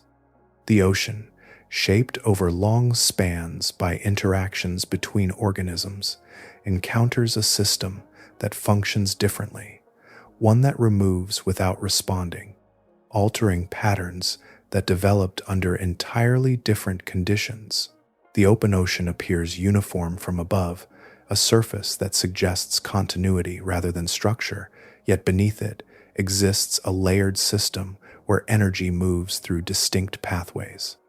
These pathways connect organisms that rarely meet directly, linking surface and depth through cycles that repeat without interruption. Within this structure, certain species influence not only what they consume, but how the entire system organizes itself over time. The swordfish occupies a position within this network that extends beyond simple predation. Its primary prey, including squid and mid-sized schooling fish such as mackerel and herring, form a central layer in the pelagic food web. These organisms feed on smaller life below them, while serving as food for larger predators above. Their abundance and distribution shape the flow of energy through the system, determining how much is available at each level. When the number of swordfish declines, the effect moves downward through this structure. During the reduction observed in the North Atlantic in the late 20th century, researchers recorded increases in populations of squid and certain forage fish. The absence of a major predator allowed these groups to expand, altering the balance that had previously limited their numbers. The change did not remain isolated. As these populations grew, they exerted greater pressure on the organisms they consumed, shifting the dynamics of the layers below them. As swordfish numbers recovered, this pattern began to reverse. The renewed presence of the predator reduced the abundance of its primary prey, restoring conditions closer to earlier states. The adjustment was not instantaneous, but unfolded gradually as interactions at multiple levels responded to the change. The system moved toward a balance shaped by the reintroduction of a controlling influence at the upper level. The role of the swordfish extends vertically as well as horizontally. Its movement between surface waters and deeper layers connects regions that are otherwise separated by differences in light and temperature. By feeding at depth and returning toward the surface, it transfers energy between these zones, linking processes that would otherwise remain more isolated.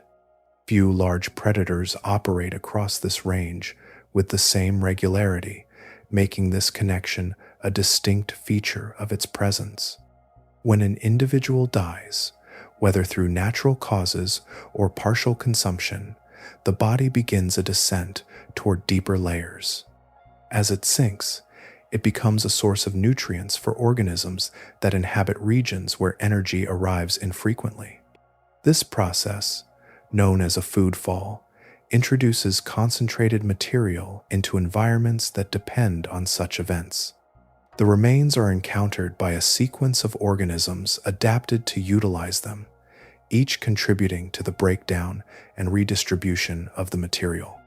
Among these organisms are species that specialize in these occurrences, including deep-dwelling fish, scavenging sharks, and various invertebrates. Their presence is tied to the availability of such inputs, forming localized communities that emerge around each descent.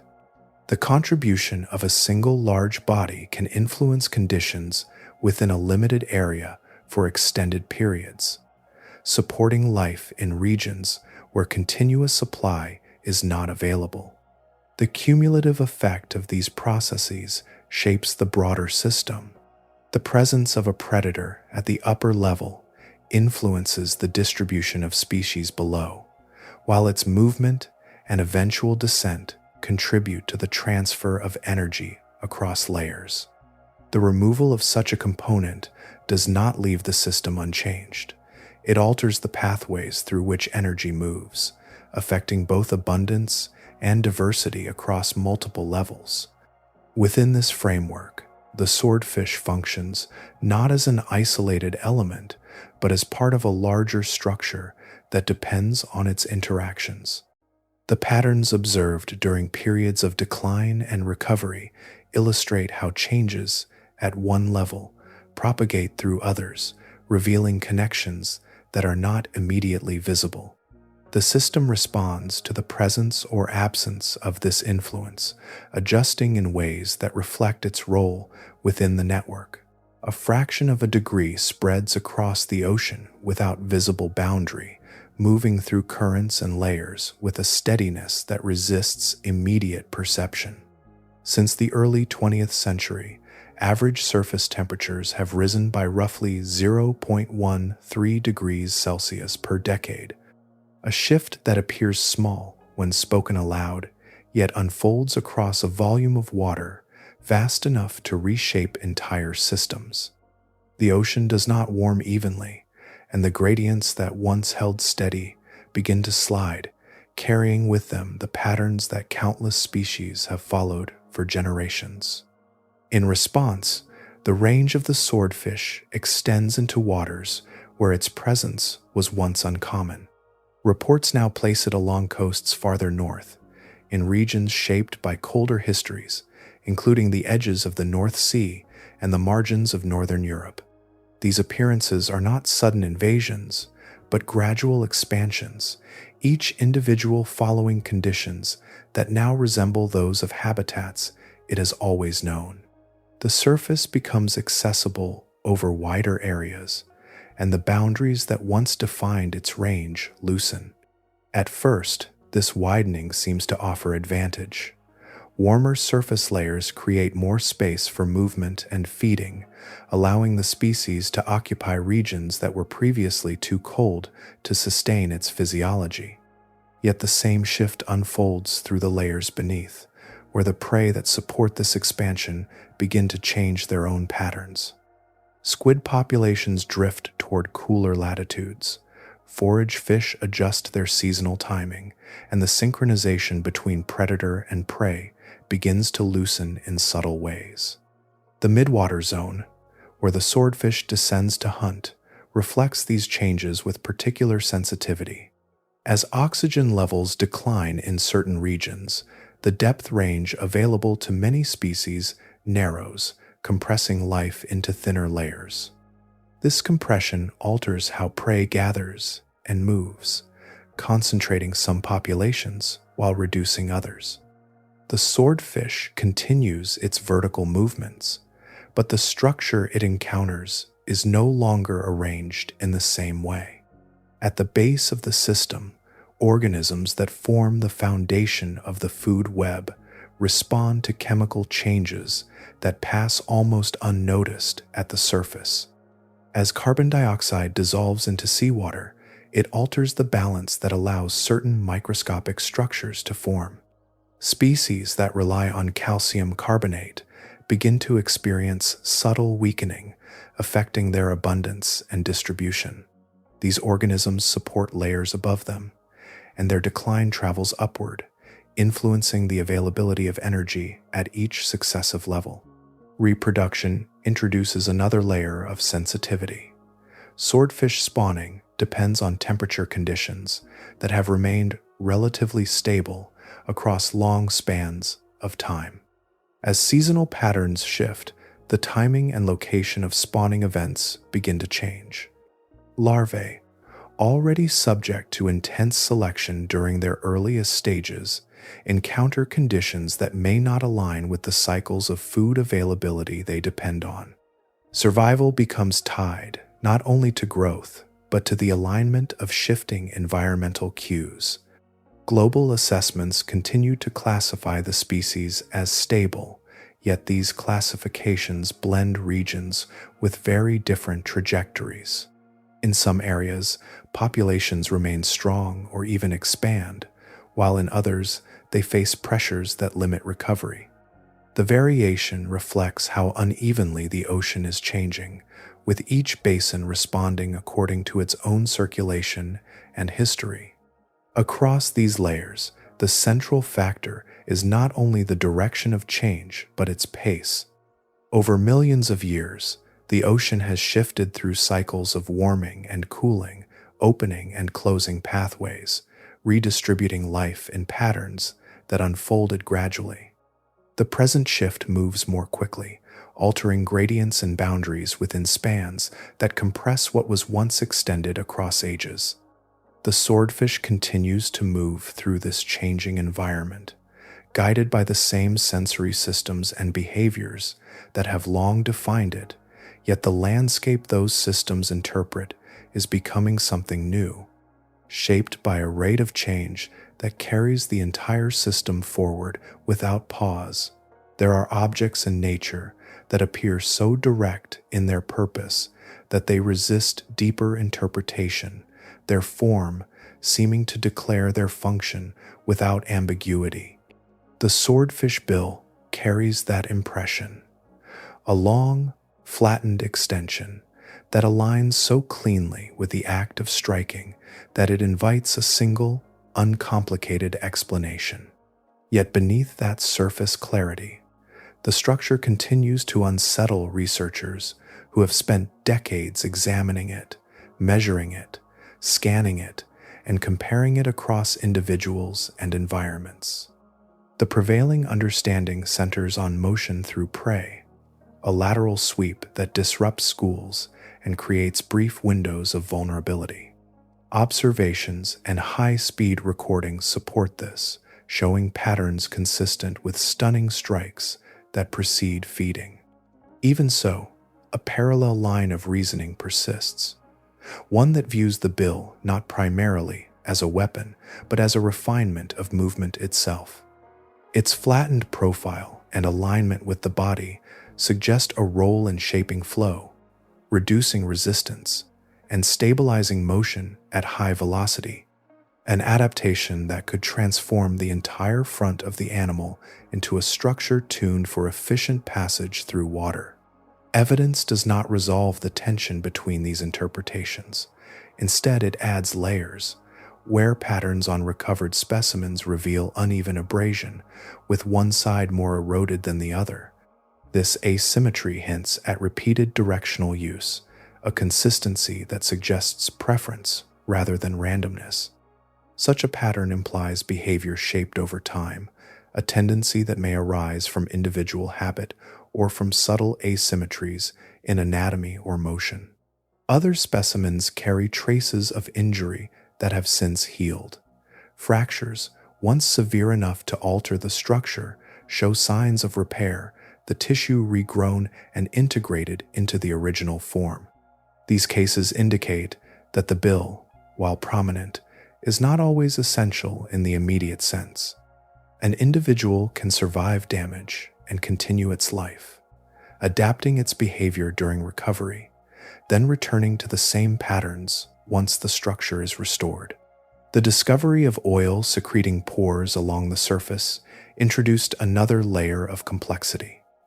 Identified only in the early years of the 21st century, this feature remained unnoticed despite extensive prior study. The pores release a thin film that reduces friction, altering how water flows across the surface. This mechanism aligns with the hydrodynamic interpretation, yet it also enhances any function that depends on speed, including striking. The distinction between weapon and movement becomes less clear, each role reinforcing the other. Internal imaging has revealed further details that resist easy classification. Networks of vessels run through the structure, arranged in patterns that suggest active regulation rather than passive support. Their exact role remains uncertain. They may influence temperature, maintaining consistent properties in varying conditions, or they may serve a sensory function, transmitting information about pressure or movement. There is also the possibility that they perform a function not yet framed within current understanding, a reminder that interpretation follows observation rather than leading it. Occasional reports describe behavior that does not fit neatly within established models. Individuals have been seen directing the bill toward the seafloor, moving in ways that resemble probing rather than striking. These observations are limited and difficult to verify, yet they persist across accounts, suggesting a behavior that has not been fully documented. The process of discovery itself reflects the nature of the subject. The identification of the oil system did not arise from a targeted search, but from attention given to an unexpected detail. This pattern, where significant features emerge from moments of observation outside their original context, continues to shape the study of the species. What remains is a structure that has persisted across millions of years, refined by pressures that cannot be fully reconstructed. Its form is stable, its presence unmistakable, yet its complete role continues to unfold. Each layer of understanding adds detail without closing the question, leaving the bill as both a tool and an inquiry, an outcome of long development that still carries elements not yet fully described. Long before the present arrangement of currents and coastlines, the ocean held a different geometry, one that shaped the early forms of a lineage that would persist across immense spans of time. The earliest known representatives appear in sediments from the Eocene, roughly 50 million years ago, when global temperatures were higher and the boundaries between basins were arranged in ways that no longer exist. Water moved through connections that have since closed, and the gradients that guided movement were set along paths now erased. In those seas, the ancestors of the modern swordfish carried a form that only partly resembles what exists today. Fossil remains reveal a bill that was shorter and more rounded, lacking the flattened blade that now defines the species. This earlier structure suggests a stage in which function had not yet converged on its current configuration, a period where multiple variations existed, each shaped by the conditions of its time. Across the millions of years that followed, gradual shifts refined that structure. Selection did not move in sudden steps, but in small adjustments repeated across generations, favoring forms that moved more efficiently, struck more effectively, or endured a wider range of environments.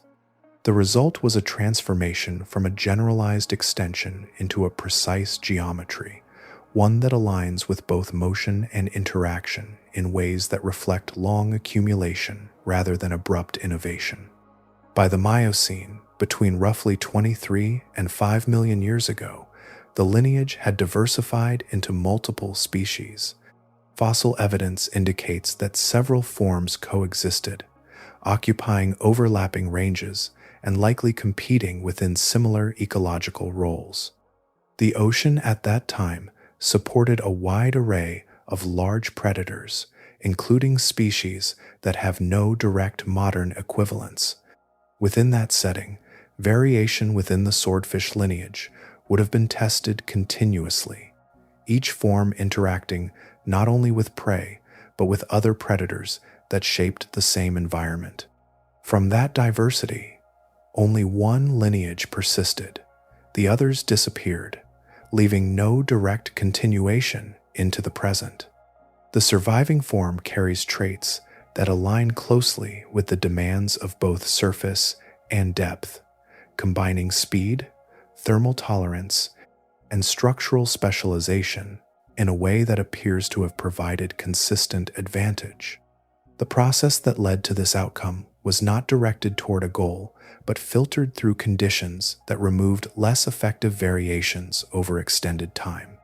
Among the pressures present during that era was the existence of large predatory sharks that dominated parts of the ocean. These animals, some reaching lengths far exceeding most modern species, occupied roles that would have intersected with the habitats used by early swordfish. The continuation of the lineage through that period indicates an ability to persist alongside such predators, adapting in ways that allowed it to remain within the system without being eliminated. The disappearance of those large sharks occurred much later, around 3.6 million years ago, marking another transition in ocean structure. The swordfish lineage continued beyond that point, carrying forward traits that had already been established. Its persistence across this boundary reflects stability in its design, a configuration that remained effective even as surrounding elements changed. What exists in the present is therefore not an isolated form but the outcome of continuous refinement across vast durations. Each feature reflects a sequence of selections that favored certain properties over others, gradually narrowing the range of possibilities until a single expression remained.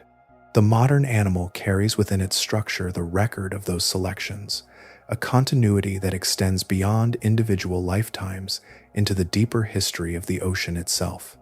Seen in this way, the swordfish becomes less a singular organism and more a culmination, a form shaped by environments that no longer exist yet continue to influence what remains. The currents it now moves through differ from those of its earliest ancestors, but the principles that shaped it persist, embedded in the structure that has endured while others have faded. The beginning of a swordfish does not arrive with structure or shelter, but as a scattering, a release into open water so vast that individuality has not yet taken hold. A mature female moves through warm surface layers and releases an immense cloud of eggs, each one suspended briefly before dispersing into currents that carry them beyond any shared origin. The number varies with size and condition, but at its upper range it approaches 29 million, a quantity that transforms reproduction into something closer to probability than lineage. Each egg is small, measuring roughly 1.6 millimeters, a dimension that places it among particles drifting with plankton rather than among forms that can resist movement. There is no fixed location for development, no boundary that defines a beginning. Fertilization occurs externally, a brief interaction in open water, after which the process continues without further involvement. The parent does not return, and the environment assumes full responsibility for what follows. Development proceeds quickly under favorable conditions. Within approximately 2.5 days, the eggs hatch, releasing larvae that are already subject to the same forces that shaped their earliest stages. They are transparent, nearly indistinguishable from the surrounding field of life, carried by currents that determine where they will encounter both opportunity and risk. There is no transition into care or protection, only an immediate entry into independence. At this stage, the future of each individual is defined by interaction rather than inheritance. There is no transfer of behavior, no learned pattern passed from one generation to the next. The structures that will later define the species begin to form, but their use is not guided by example. Movement, feeding, avoidance, and navigation emerge through direct engagement with the environment, shaped by outcomes that favor some trajectories over others. This approach contrasts with that of other large marine predators that invest heavily in fewer offspring, providing extended development before release. Here, the strategy moves in the opposite direction, distributing risk across an immense number of individuals while minimizing investment in each. Both approaches reach similar endpoints, producing animals capable of occupying dominant positions within their systems, yet the paths they take differ fundamentally in how survival is achieved. The scale of production introduces a form of selection that operates continuously and without pause. From the moment of hatching, each larva encounters conditions that determine its continuation. Predation, resource availability, and environmental variability act simultaneously, reducing the initial number through processes that are neither directed nor uniform. The proportion that reaches maturity is extremely small, a fraction that can be expressed in minute percentages when viewed across entire populations. Within this framework, each surviving individual represents the outcome of successive filters applied over time. Growth proceeds rapidly for those that persist, moving them through stages where vulnerability decreases and capability increases. The early period, where loss is greatest, passes quickly relative to the full lifespan, compressing the most uncertain phase into a narrow window. The result is an adult that carries no memory of others like it, shaped entirely by its own sequence of interactions. Its behaviors arise from structures refined across generations, yet its experience is singular, formed without guidance. The continuity of the species is maintained not through connection between individuals, but through repetition of this process, each cycle producing a new set of possibilities from which only a few continue. Seen at scale, the strategy resolves into a balance between abundance and loss, where the vast number of beginnings ensures that, despite the intensity of reduction, enough individuals reach maturity to sustain the population. Each adult is therefore not only a participant in the present system, but also an expression of this process, a convergence of chance and structure that has been repeated across countless cycles, each one unfolding in open water without boundary or return. The first sustained glimpses of swordfish, in their deeper range, did not arrive through direct pursuit, but through devices lowered into darkness and left to wait. Baited remote underwater vehicles and towed camera systems extended human observation into layers where light no longer carries, revealing movement that had only been inferred from fragments and surface encounters. Within these recordings, the animal appears in a context that alters its presence, not in form, but in rhythm. At depths between roughly 800 and 1,200 feet, motion slows into a pattern that contrasts with activity nearer the surface. The body remains streamlined and capable of sudden acceleration, yet it spends long intervals gliding, maintaining position with minimal adjustment. The water here offers fewer visual cues, and the animal moves through it with a restraint that suggests attention directed beyond sight alone. Observers reviewing the footage noted repeated sequences of pause and orientation, moments where the fish aligns itself without immediate forward movement, then redirects along a new path. These transitions occur without visible stimulus in many cases, implying perception of signals not apparent within the camera frame.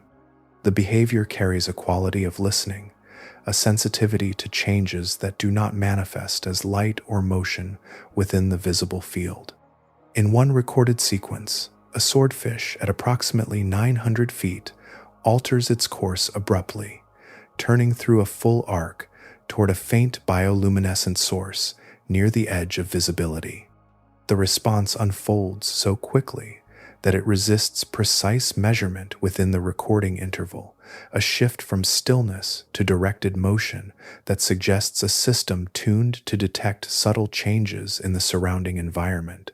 The target, emitting only a brief glow, becomes the focal point of a movement that appears both immediate and exact. Another sequence presents a different pattern. A camera rig, suspended and largely motionless, becomes the center of extended attention. Over a period exceeding 20 minutes, a swordfish circles the structure repeatedly, tracing paths that vary slightly in distance and angle. The movement is not erratic. It follows a form that suggests mapping, as though the animal is building an internal representation of the object through successive passes, refining its understanding with each circuit. These observations extend into deeper layers of the mesopelagic zone, where pressure increases and temperature declines toward values that challenge many species. The swordfish enters these conditions without visible strain, maintaining the same controlled movement and responsiveness observed at shallower depths. The environment here is defined by absence, light reduced to intermittent signals produced by organisms themselves, yet the fish continues to navigate with consistency.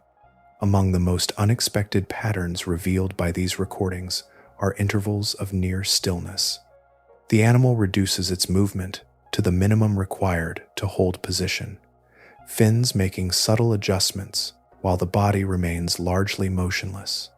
These periods occur without clear external trigger and persist long enough to suggest a state distinct from active hunting.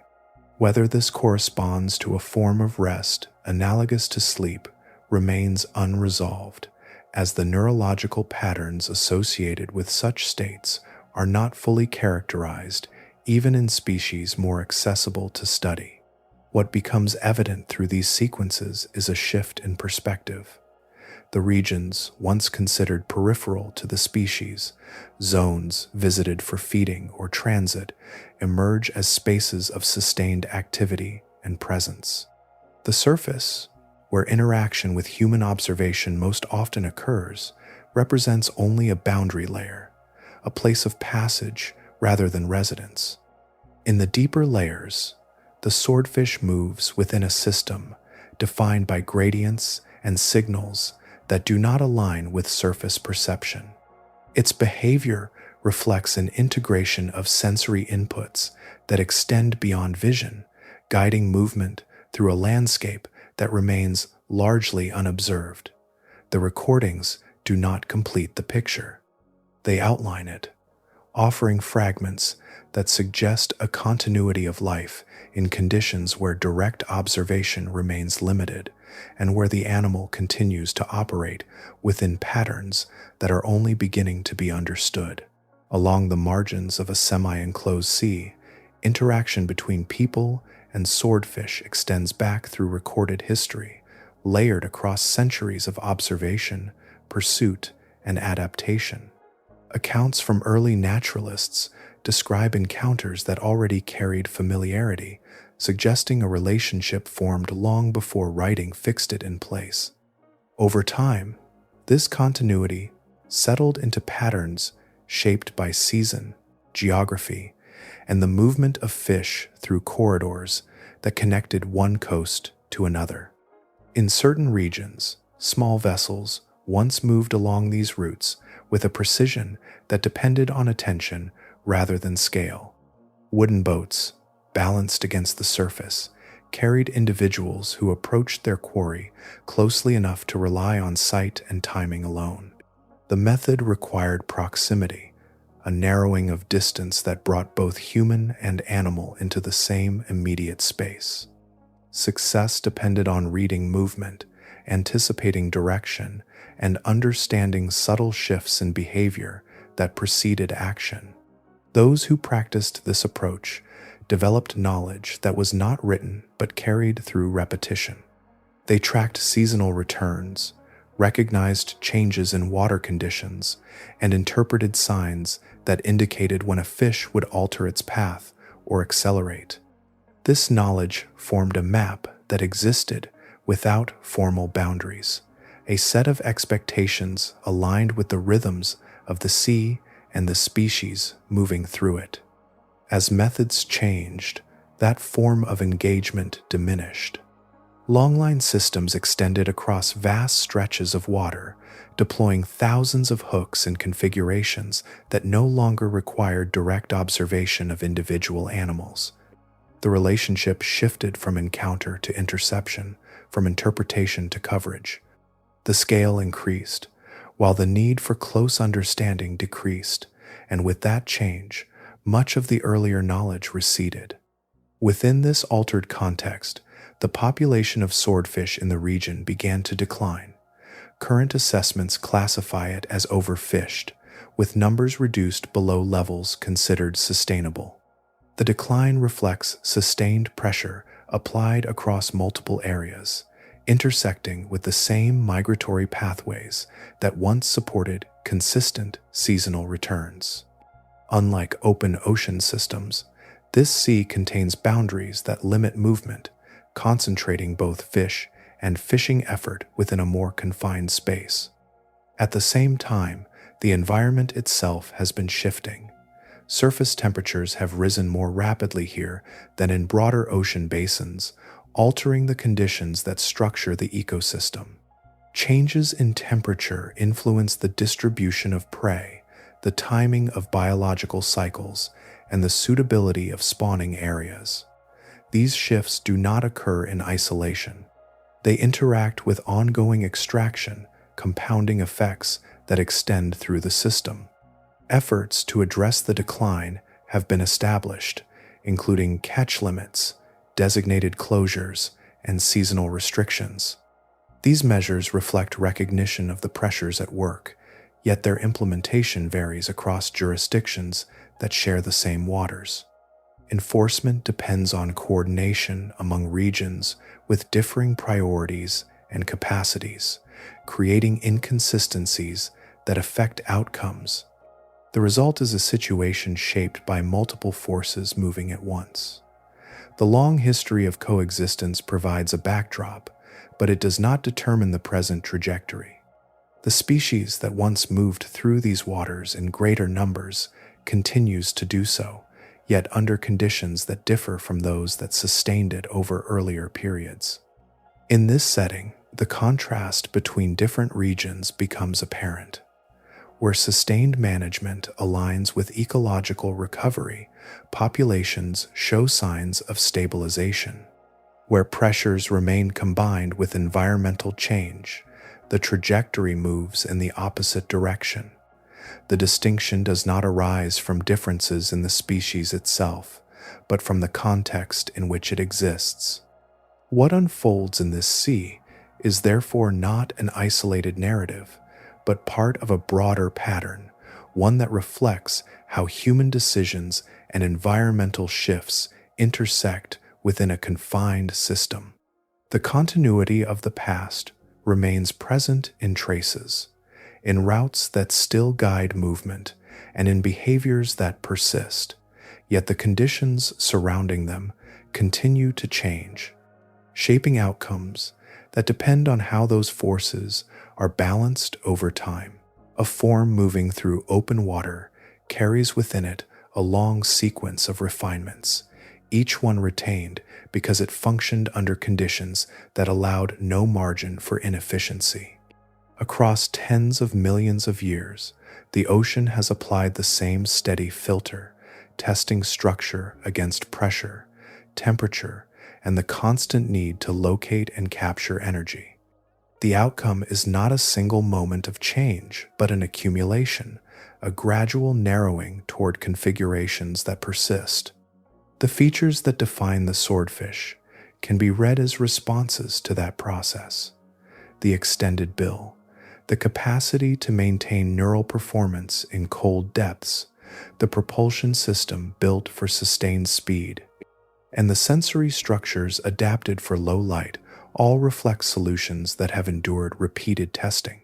Each trait exists not in isolation, but as part of an integrated system where performance depends on the interaction between components shaped by the same conditions.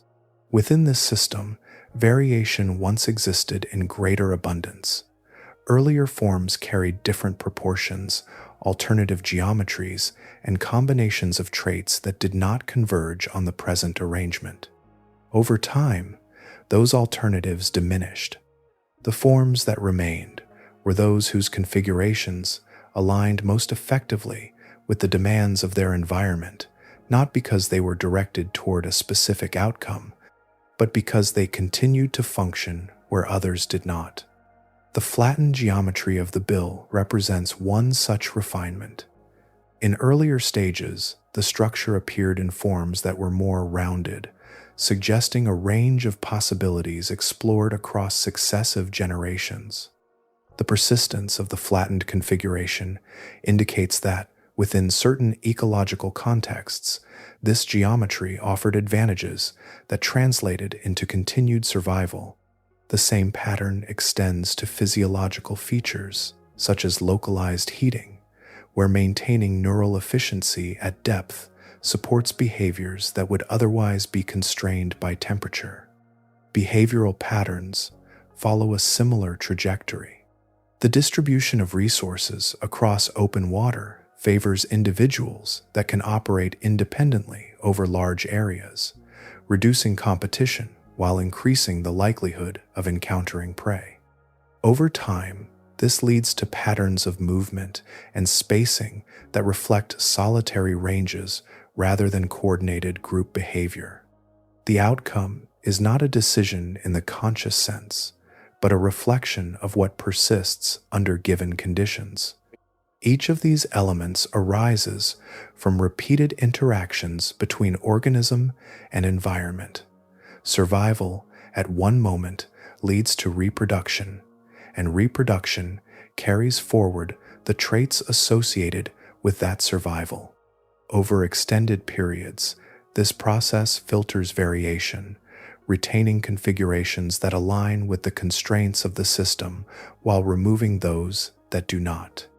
The scale of time involved allows even subtle advantages to accumulate, producing forms that appear finely tuned when viewed in the present. There is no fixed endpoint within this process.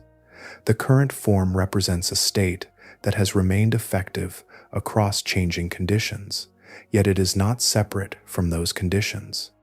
It continues to exist within the same framework of pressure and response, subject to the same mechanisms that shaped its earlier development. What appears as stability is the result of continued alignment with environmental demands, maintained through ongoing interaction rather than completion. The continuity of this process extends beyond individual organisms into the broader system. Each generation contributes to a sequence that does not carry intention, only outcome. The persistence of the swordfish reflects the consistency of that outcome across time, a correspondence between structure and environment that has endured through shifts in climate, geography, and ecological composition. Seen in this way, the animal becomes an expression of accumulated responses, a form that embodies the history of its interactions with the ocean. Its presence is not the result of a single defining event, but of countless iterations that have converged on a configuration capable of sustaining itself within a complex and changing system. There is a moment just before dawn in the open ocean when the surface appears empty, a broad plain of water carrying no visible sign of the movements beneath it, and yet far below that calm skin, a different world continues without interruption, layered, cold, and structured in ways that do not reveal themselves to anything bound to light. Within that hidden space, the majority of a swordfish's life unfolds, far removed from the brief intersections that rise into human awareness. What we see of this animal is limited to edges, fragments that drift upward into reach. A strike against a hull, a line drawn taut across miles of water, a body lifted onto a deck, these are not representations of its life, but interruptions of it. They occur at the margins, where the deep meets the surface, where the environment becomes momentarily accessible. The vast remainder continues below, beyond routine observation, beyond the casual reach of cameras or divers. During daylight hours, the animal occupies depths that place it outside nearly all direct human presence.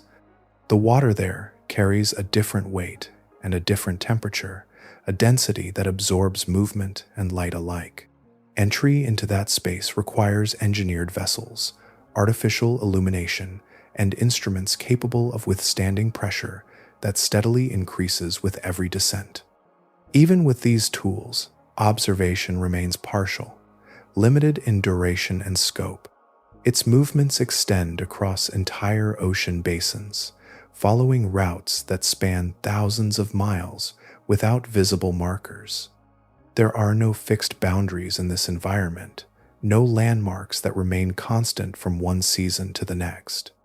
The navigation that guides these journeys operates through signals that do not register at the surface, patterns embedded in temperature, magnetic orientation, and memory shaped over repeated cycles. From above, these migrations leave no trace. Encounters between individuals occur within this same concealed volume. When they happen, they unfold in conditions absent of sunlight, where perception depends on senses adapted to darkness. The interactions that define territory, reproduction, or simple proximity take place in a setting that remains inaccessible to direct human perception. What we infer about these moments is drawn from indirect evidence, brief recordings, and patterns reconstructed after the fact. Feeding behavior follows the same pattern of concealment. The sequences described through recovered stomach contents or isolated footage represent only partial glimpses, fragments of events that typically occur far from observation. Even when technology reaches into these depths, it captures only narrow windows, limited by time, by angle, by the presence of artificial structures that alter the scene they attempt to record. Resting, navigation, and the continuous adjustments that maintain position within shifting currents all occur within this concealed domain. The animal moves through gradients that are imperceptible from above, responding to variations in temperature and pressure that structure its environment in ways that do not translate to surface experience. These processes continue uninterrupted, independent of human awareness. What emerges into view, whether in a market, a laboratory, or a fleeting encounter at sea, is therefore not the life itself, but a fragment detached from its context. Measurements can be taken, tissues examined, behaviors inferred, yet the continuity that defines the organism remains largely out of reach. The majority of its existence persists in a setting that does not readily yield to observation. In this sense, each encounter represents a point of contact between two worlds that overlap only briefly. The surface, with its light and accessible scale, intersects momentarily with a deeper environment structured by darkness, pressure, and time. The animal moves between these layers, but its center of existence remains below, in a space that continues largely unchanged by human presence. That deeper world extends beyond individual organisms, forming a vast and continuous system that predates the conditions visible at the surface. It is older than the patterns that define coastlines and climates above, and it operates according to principles that remain only partially understood. Within it, the swordfish exists not as an anomaly, but as a participant in a structure that remains, for the most part, unseen. Before there were continents in their present arrangement, before forests rose and retreated across the land, the ocean had already begun its long work, holding within it the earliest conditions that would give rise to structure, perception, and motion. Its age stretches back roughly 3.8 billion years, a span so extensive that even the idea of duration begins to lose shape. And within that span, it has served not as a backdrop, but as the primary stage on which life assembled itself piece by piece. In those early waters, long before anything resembling a familiar organism appeared, processes unfolded that would later define entire branches of living systems. Light was first detected and interpreted, simple gradients becoming signals that guided movement. Structures emerged that could grasp, pierce, or filter, early forms of jaws that would eventually diversify into countless variations. Locomotion refined itself through fins and bodies shaped to pass through water with increasing efficiency, each adjustment preserved or discarded through cycles that extended across millions of years. The capacity to generate internal heat to operate independently of surrounding temperature arose here in partial forms long before it would define terrestrial mammals. The ability to produce sound and interpret returning echoes, later recognized as echolocation, began as subtle interactions with pressure and vibration. Even the quiet production of light within living tissue, bioluminescence, developed as a response to darkness that had always been present beneath the surface. Each of these developments occurred within the same vast medium, layered one upon another across time. The swordfish carries several of these outcomes simultaneously, not as separate features but as a unified structure shaped by overlapping pressures. Its capacity to maintain elevated temperatures in specific tissues allows neural processes to continue at a pace that would otherwise slow in cold depths. Its visual system is tuned to conditions where light exists only as faint traces, where detection depends on sensitivity rather than brightness. Its body moves through water with a form that reflects prolonged refinement, each curve aligned with the demands of resistance and flow. These characteristics can be understood as records, each one preserving a response to a particular set of conditions that existed at some point in the ocean's history. The animal becomes, in this sense, a collection of solutions, each adaptation corresponding to a constraint that once limited survival. Together, they form a continuity that extends backward through time, linking present behavior to processes that unfolded long before the current configuration of oceans and continents. When the animal descends into deeper layers, where light no longer reaches and temperature approaches the lower limits tolerated by most surface species, it continues to function with a consistency that reflects this accumulated structure. Its movements follow patterns that have been shaped not by individual learning alone, but by inherited configurations, distributed across the organism in ways that do not rely on conscious representation. The behavior appears immediate, yet it carries within it the weight of extended selection. This form of knowledge does not reside in a single location. It is present in the arrangement of tissues, in the pathways that regulate heat, in the geometry of sensory organs, and the proportions of the body itself. It operates without reflection, without deliberate recall, and yet it produces outcomes that align precisely with the demands of the environment. What appears as instinct is, in effect, the continuation of a process that has been refining itself over immense intervals. The ocean, in this context, functions as a generator of these patterns. It does not direct them with intent, nor does it select with foresight, yet, through the persistence of certain conditions, it shapes the forms that persist within it. The distinction between an environment that produces and one that designs becomes less clear when viewed across such durations, as repeated filtering yields results that resemble deliberate construction. From this perspective, intelligence extends beyond individual cognition. It emerges across generations, encoded in structures that carry forward successful responses. The swordfish embodies this distributed process, a convergence of adaptations that together reflect a long continuity of interaction between organism and environment. In its form and function, the record of that interaction remains present, moving through the water as both product and participant in a system that has been shaping itself since the earliest moments of life.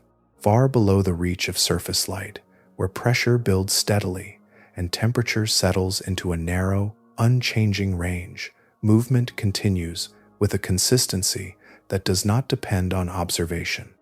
In that depth, beyond the boundaries of ordinary human access, a single form advances through the water with measured precision, neither hurried nor idle, guided by signals that do not register above. The motion is continuous, shaped by currents that shift slowly across vast distances. Around it, the water carries gradients that are subtle yet persistent, variations in temperature and density that define pathways invisible from above. The animal reads these differences as structure, aligning its course with patterns that remain stable even as the surface world changes. Orientation comes not from sight alone, but from the integration of multiple signals, each one contributing to a coherent sense of direction. There is no reflection on origin or outcome within this movement. The processes that guide it operate without reference to history, yet they are inseparable from it. Every adjustment, every turn, every pause emerges from configurations that have been shaped over immense intervals, preserved because they align with the demands of this environment. The result is behavior that appears immediate, though it carries within it a continuity extending far beyond any single lifetime. Light, when it appears at this depth, does not arrive from above, but from within the organisms that inhabit the same space. Brief pulses, faint and localized, mark the presence of other forms moving through the same volume.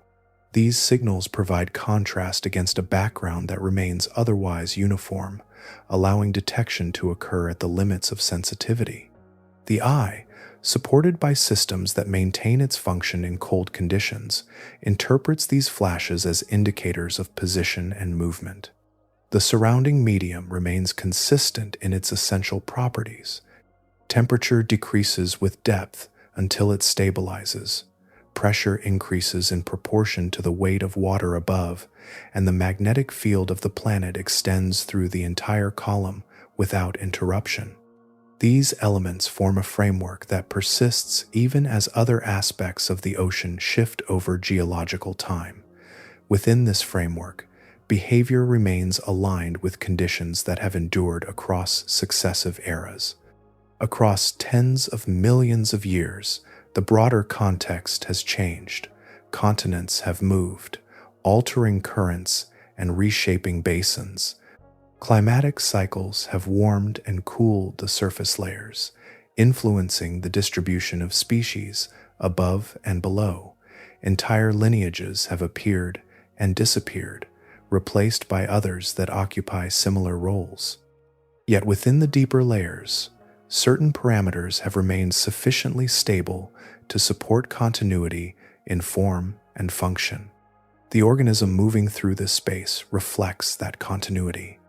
Its structure corresponds to conditions that have persisted, its capabilities matched to the demands of a medium that changes slowly at depth.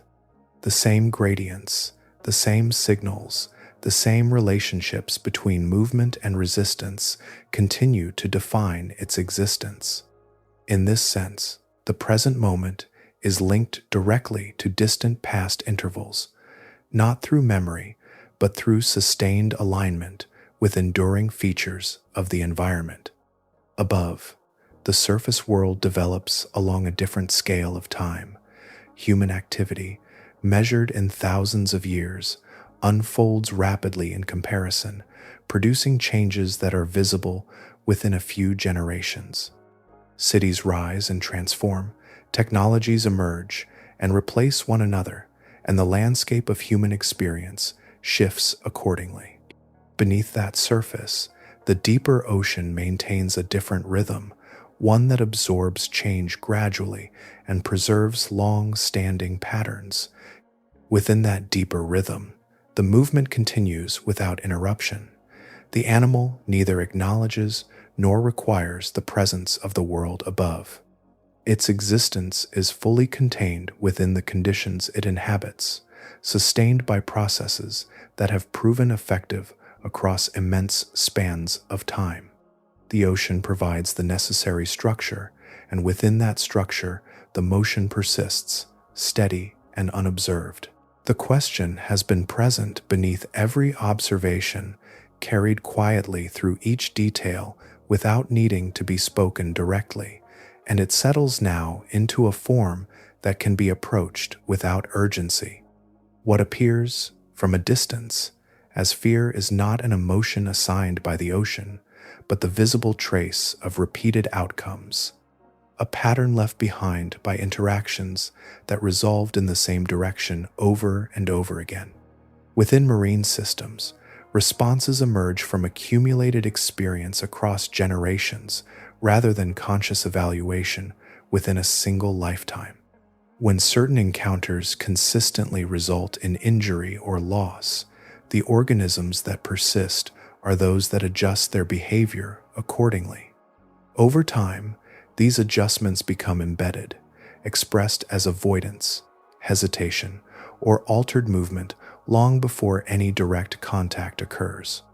The effect resembles what humans describe as fear, yet its origin lies in selection rather than reflection. In this context, the relationship between swordfish and other large predators takes on a different clarity. Encounters have occurred repeatedly across extended periods, and the outcomes of those encounters have shaped subsequent behavior. Sharks that approach and sustain damage do not pass on that trajectory. Those that alter course contribute to a lineage that carries forward that modification. The result is a boundary, not enforced by intention, but maintained through the persistence of individuals whose responses aligned with survival. Larger animals, capable of engaging despite the risk, reveal a different pattern. Interactions still occur, and outcomes remain variable, yet the physical record of those encounters is preserved in tissue, in scars, in embedded fragments that mark the cost of contact. These marks are not symbolic. They are direct consequences, measurable in structure and function. The decision to engage is not evaluated in abstract terms, but expressed through these tangible results. The swordfish itself operates without reference to the effect it produces in others. Its behavior is directed toward maintaining its own continuity, following patterns that have proven effective across successive generations. There is no intent to intimidate or dominate beyond what is required for survival. The characteristics that make it formidable arise from alignment with environmental demands, refined through extended repetition rather than deliberate design. The perception of threat, then, is secondary, emerging from the interaction between this effectiveness and the organisms that encounter it. Where outcomes consistently favor one side, the other adjusts or disappears. What remains is a system in which certain interactions are less frequent, not because they are impossible, but because they have been filtered by prior results. Human involvement introduces a different dynamic, one that operates on shorter timescales but with broader reach. The capacity to remove large numbers of individuals within a limited period alters the balance established over much longer intervals. This process does not distinguish between intention and consequence. It produces change based solely on the magnitude and persistence of its effects. There has been a moment, recent in comparison to the span of the ocean's history, in which this pressure was reduced in specific regions. The adjustment allowed populations to recover, demonstrating that outcomes can shift when the forces acting upon them change. This shift did not arise from the system itself, but from an external decision to alter the rate and scale of extraction. Within the ocean, evaluation does not occur in abstract terms. There is no consideration of motive, no differentiation between deliberate action and unintended result. What persists is what continues to function under the conditions present, and what does not is removed from the system. The measure is continuity, expressed through the ongoing presence of a form that remains aligned with its environment. The swordfish continues within that framework, its existence reflecting a sequence of outcomes that have favored its persistence across extended time. Whether this continues depends not on a single factor, but on the interaction of many, some internal to the ocean, others introduced from outside it. The pattern remains open, shaped continuously by the balance between pressure and response, with the present moment representing only one point within a much longer sequence. Long after the last trace of daylight fades from the surface, the deeper layers remain unchanged, holding their temperature, their pressure, and their silence with a steadiness that does not depend on the cycle above. In that enduring space, the largest portion of the planet's living volume extends outward in every direction, exceeding the combined reach of all land, forming a continuous environment that has been present across nearly the entire history of life. This region remains among the least explored places available to direct study. Its contours are only partially mapped, its structures inferred through indirect measurement, its inhabitants observed in fragments that rarely capture the full context of their existence. Even with modern instruments, the effort to understand it progresses slowly, constrained by depth, distance, and the difficulty of sustained presence within its conditions. Compared to other domains, it retains a degree of uncertainty that reflects both its scale and its resistance to easy observation. The continuity of this environment extends far beyond the organisms that occupy it at any given moment. It existed before the first fish appeared, before bodies developed the forms now recognized as vertebrate life, and it will remain after those forms have changed or disappeared. The water column persists as a structure independent of the species moving within it, shaped by forces that operate over intervals measured in millions of years. Within that space, movement continues without reference to the broader context in which it occurs. The animal passing through these depths does not register its position within a lineage or its role within a system defined by external observation. Its awareness is directed toward immediate conditions, toward gradients that indicate direction, toward signals that mark the presence of other organisms, toward the physical parameters that define its environment at any given moment. Temperature variations guide movement along vertical and horizontal axes, providing a framework within which position is maintained. The magnetic field offers orientation that remains consistent across distance, allowing navigation through regions that lack visible markers. Light, when present, appears as faint emissions generated by other organisms, each pulse carrying information about motion and location. These elements form a network of cues that sustain behavior without requiring broader interpretation. This mode of operation is sufficient for continuity. It has remained sufficient across extended intervals, supporting persistence through changes in climate, geography, and species composition. The processes that govern it are stable enough to maintain alignment between organism and environment, allowing the system to continue without interruption even as conditions shift at larger scales. The interaction between organism and environment, repeated across generations, produces a form of belonging that does not rely on recognition or intent. The structure of the body, the arrangement of its systems, and the patterns of its movement all correspond to the properties of the medium in which it exists. This correspondence is maintained not through deliberate adjustment, but through the ongoing filtering of outcomes that favor alignment. Across time, this relationship has persisted with a consistency that exceeds the duration of human presence by several orders of magnitude. Human history, when placed against this backdrop, occupies a narrow interval, its changes occurring rapidly in comparison to the slower adjustments of the ocean itself. The contrast in scale highlights the difference between systems that evolve over thousands of years and those that operate across millions. The deeper environment retains its defining characteristics regardless of these shorter cycles. It remains cold, it remains dark, and it continues to support processes that unfold beyond the range of direct observation. Within it, movement persists in a steady pattern, guided by conditions that have endured across successive eras. In that continuity, the present moment aligns with countless previous moments that share the same underlying structure. The animal moving through this space occupies its position within that sequence, neither beginning nor ending it, but participating in a process that extends far beyond any individual instance.